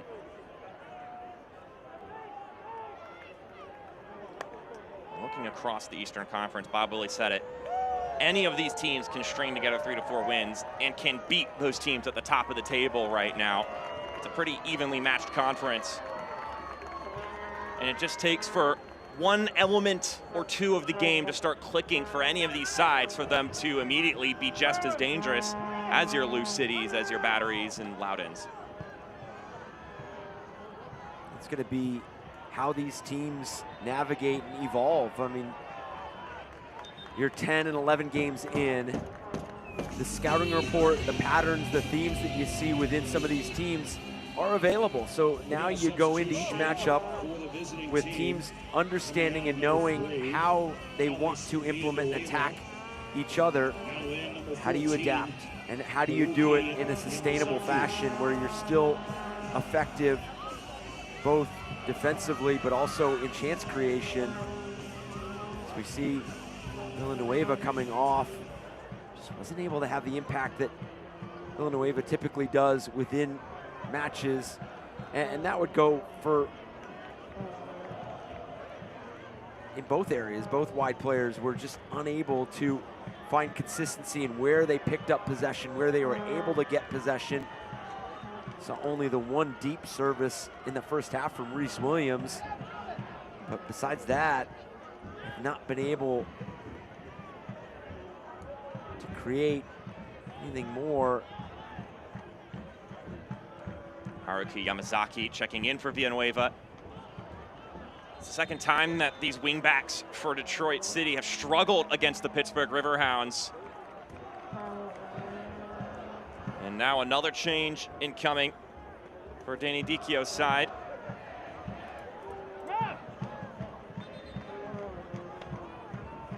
That'll be waved on. It was up for debate for a moment there, whether they're going to execute this change or not. Dominic Gasso in for Polisi. Number 24, Dominic Gasso.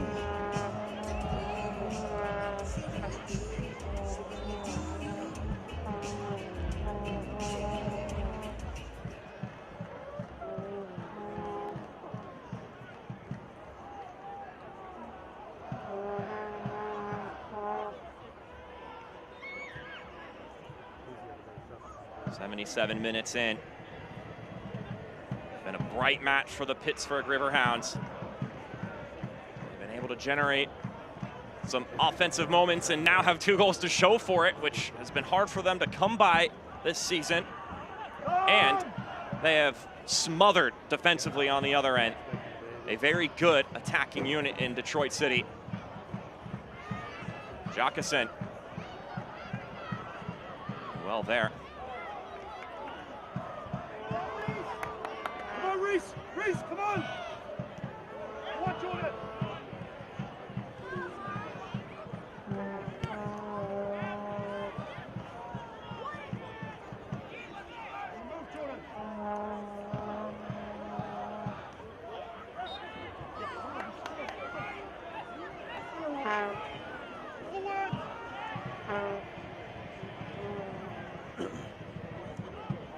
Hounds next game will be on the road against Indy 11, another one of those Eastern Conference teams trying to get themselves even more into the mix.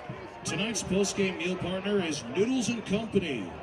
So the most recent goal in this game scored by Robbie Mertz after Danny Griffin supplies the cross. Well, no, it was Barnes the cross. Griffin got a piece of it, and then it's tapped in by Robbie Mertz. At their Market Square location today. He taps it in, a goal, an assist, a celebration for him and his wife to celebrate. He's our man of the match, presented by Modelo, both on the pitch and in his personal life. Again, congratulations to him and Kate.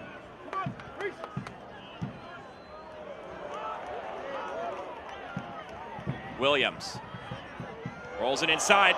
Lovely touch, but an even better save. The left leg of Carlos Herrera closing the door.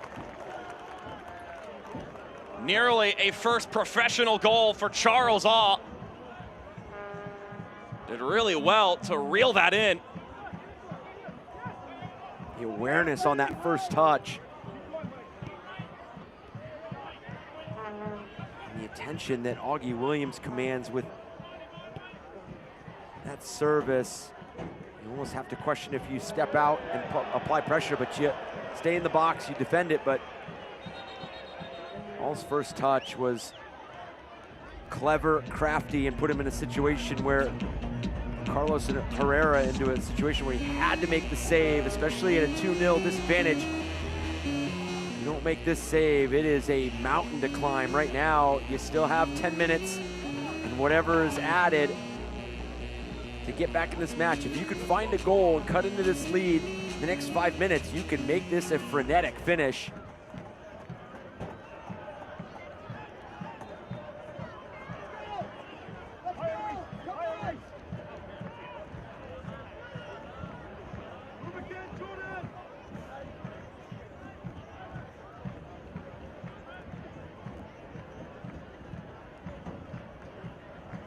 More minutes to go. The Pittsburgh Riverhounds have been dominant in this one. But it can change in a dime. Detroit can push the right buttons here.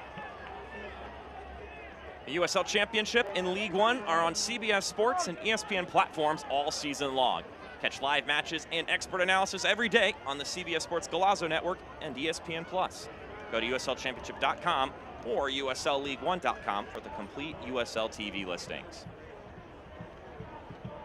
What has made this match so difficult for Detroit City is the roles and recognition and then the execution by Pittsburgh in all facets defensively, whether they're conceding possession and getting numbers behind the ball or in transition. They have done a terrific job of first ball press and making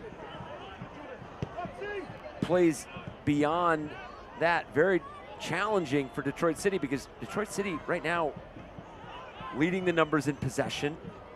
They're winning the duels battle, both aerial and ground duels. So usually those are some numbers that typically influence and impact a result, but right now Pittsburgh is conceding in some areas but not conceding in the areas that matter, which is that defensive third. Only 39 final entries for Detroit City compared to 69 for the Pittsburgh Riverhounds. Only 4 touches in the opposition box for Detroit City, so they are just unable to find that final moment. They are sputtering out in the final third. 0.02 expected goals for Detroit City. Pittsburgh 1.58, which they've been looking to improve upon. That's our 6th Surfside Splashdown of the season, brought to you by Surfside Vodka.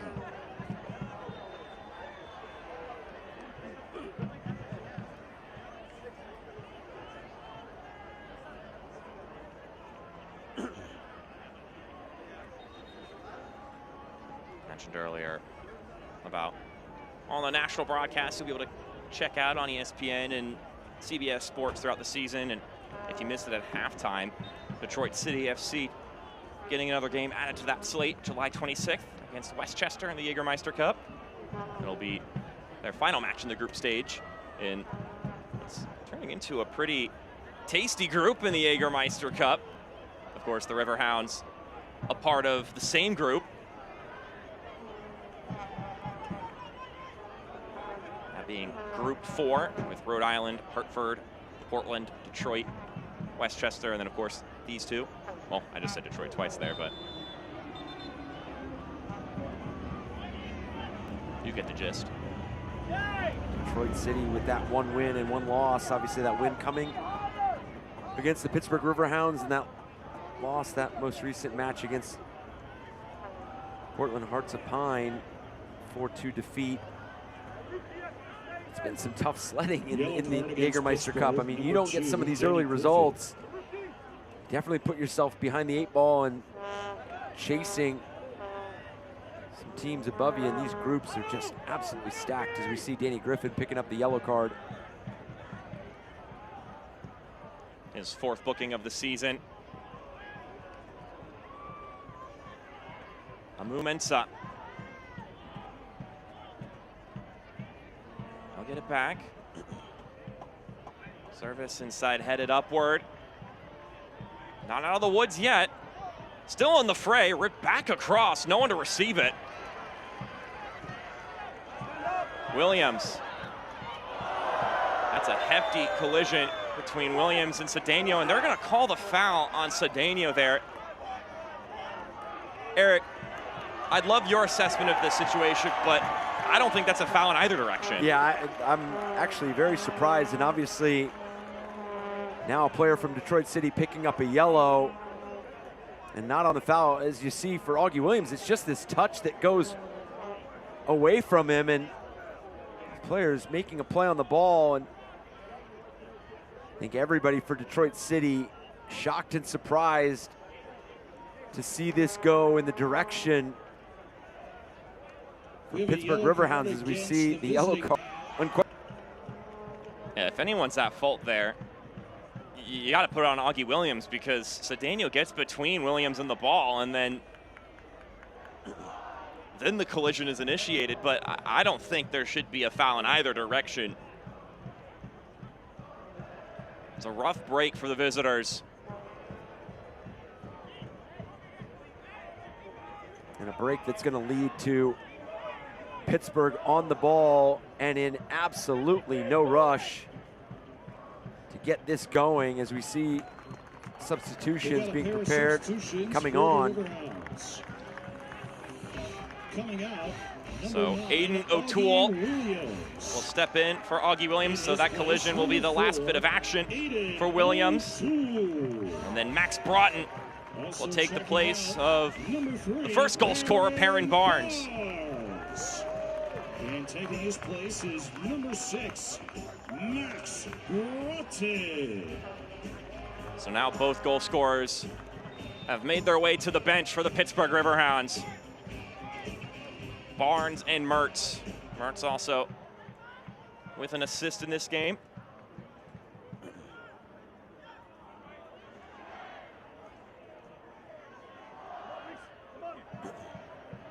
Barnes also instrumental on that second goal. It was his service that went in, although he doesn't get the assist for it because Danny Griffin got a piece of it. Had it sputter across the 6-yard box for Mertz to finish off. Here come the Hounds.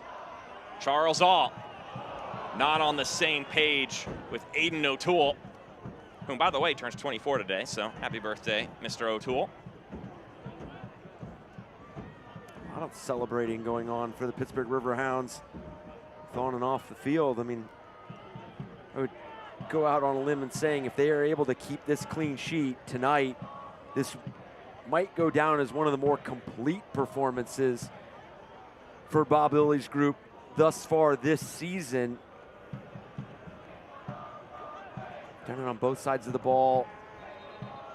You see, we always know what we're gonna see from both these teams defensively, but Pittsburgh Riverhounds have been able to shift that defensive play into attacking opportunities. That's a bad giveaway. Adebayo Smith tearing forward. He's taken down. Ref says play on.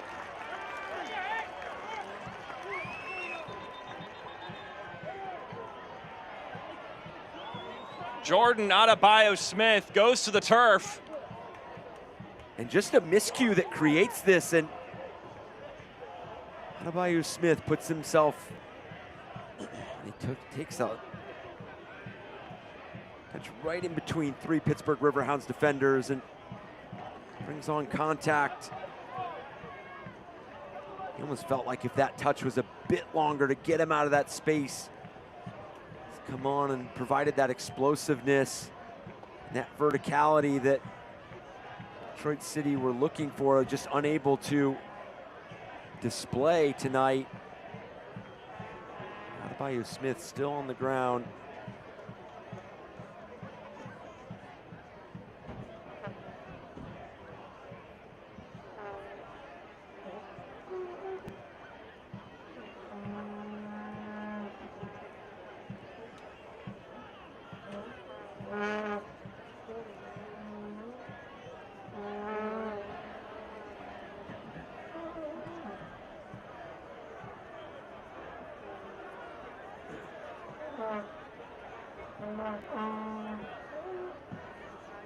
Jordan Adebayo Smith still on the ground after being knocked over on that run. Looking to spark something late here for Detroit. Now we'll get 5 more minutes of stoppage time added on. What has been a game that the home side Riverhounds have been at the steering wheel for nearly its entirety. Maloney from Minnesota United FC. Take his time to get back up here. Go at his pace.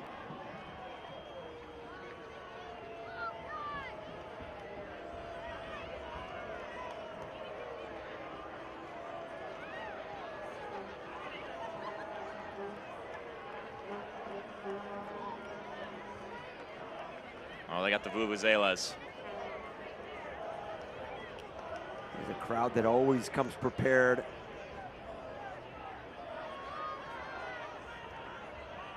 I'll tell you what, Eric, you're not going to get more enthusiastic participators in using those horns, but at the same time, it's a gift and a curse because they will incessantly use those horns. And when you're in the stadium, you look around and see who has them and who's going to be right next to you. Additional 5 minutes of stoppage time. You're right next to those kids. You better be ready for some noise for 90 minutes plus. Make some noise. There they are on cue.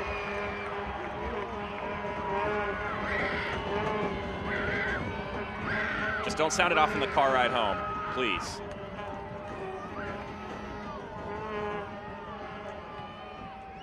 We talked about availability earlier in the match. You gotta hope that Adebayo Smith is someone that's still available and not something that keeps him out of the lineup or for a significant amount of time or any time at all. Detroit City, they're gonna want to look for some moment where they can build off of and take into their next match. Obviously would love to cut into this lead and put some pressure on Pittsburgh. Now it's about, can you create that bright spot, that area of the match that you can look back on and say, hey, this is what we're going to build off of. This is going to be the foundation and what we're going to take from this match.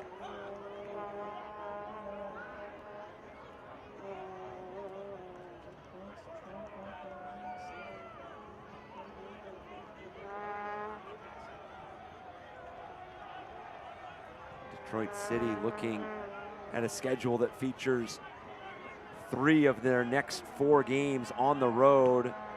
One of those at Hartford, that Jägermeister Cup match. And then all the way to the West Coast to finish that road trip up to the Oakland Roots, who probably look different in the coming weeks. Yep. Benny Feilhaber taking the reins there. I would steer any USL Championship fan to USL All Access. Terrific interview with the new boss in Oakland, Devin Kerr and Joe Malfa, and a great interview with Ryan Martin as well, head coach of Loudoun United.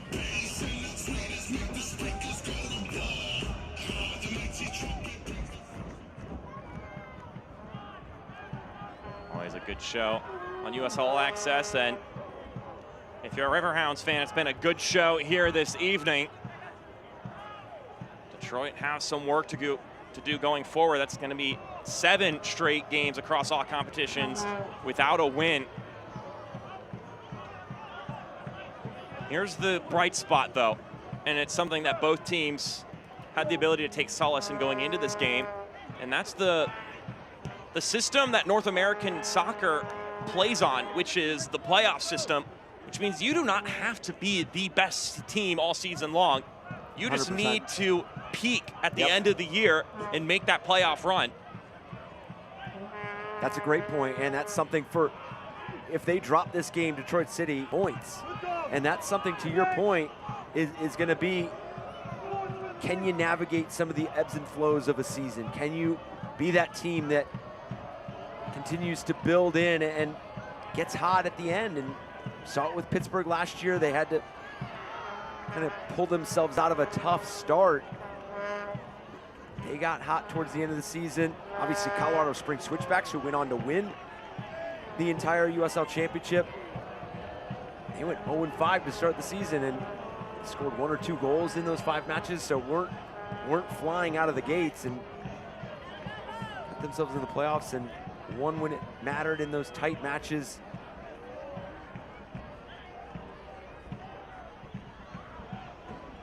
Eric Dick catches that corner kick and they'll fall on top of it, drive out some more of that clock. Of course, those 5 minutes being tacked on as Adebayo Smith was still being tended to, so we could roll for a couple more moments here, depending on how our center official, Mohammed Hassan, is feeling. It's all up to his discretion now.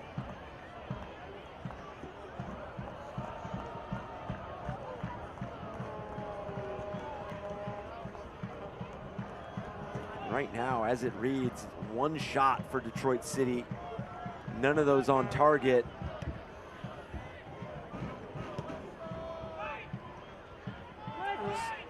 Speaks volumes to the commitment and the ability for Pittsburgh defensively, their ability to provide support, provide cover, influence the tempo. And the final whistle sounds for the first time since March 29th, Eric. The Riverhounds scored 2 goals, and they are victorious 2-0 over Detroit City FC. Robbie Mertz, the man of the hour and a half. We're going to step aside quickly. When we come back, we'll give you all of our post-game thoughts here on ESPN Plus, KDKA Plus, CW50, wherever your choice of poison is.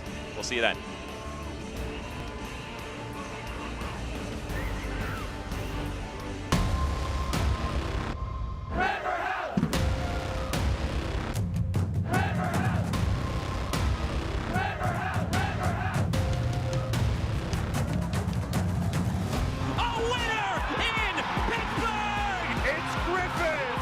but the captain comes through. Mertz on the follow-up, buries it.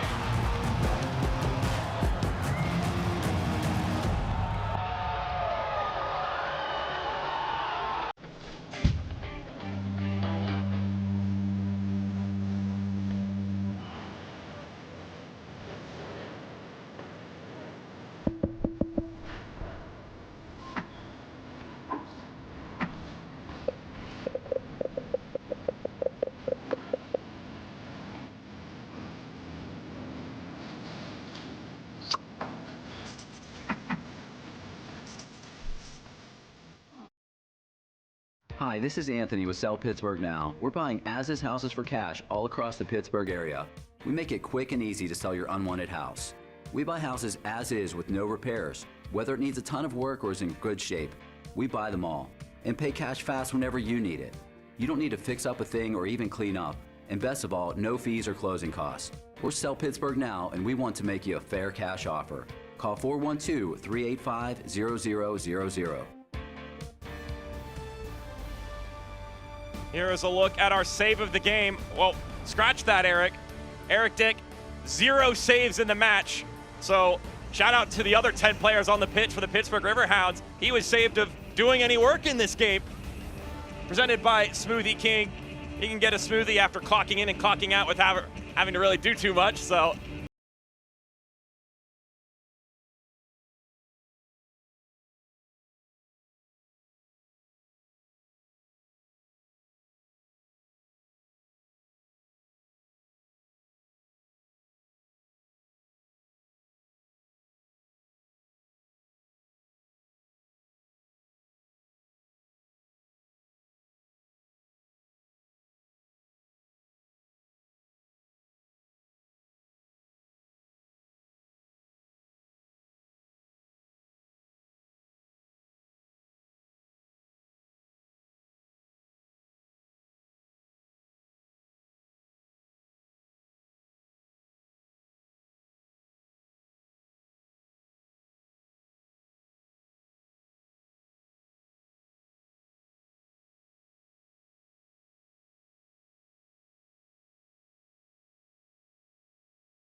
off 2 goals, and they'll look to keep that offensive ball rolling going forward. With that in mind, this is where the end of our show will happen. For our entire broadcasting crew, Eric Dobransky, my name is Mark Schoenster. Thank you for tuning in. We hope you had a good time tuning in. We'll see you next time here on ESPN Plus. Your final score, Riverhounds 2, Detroit City 0.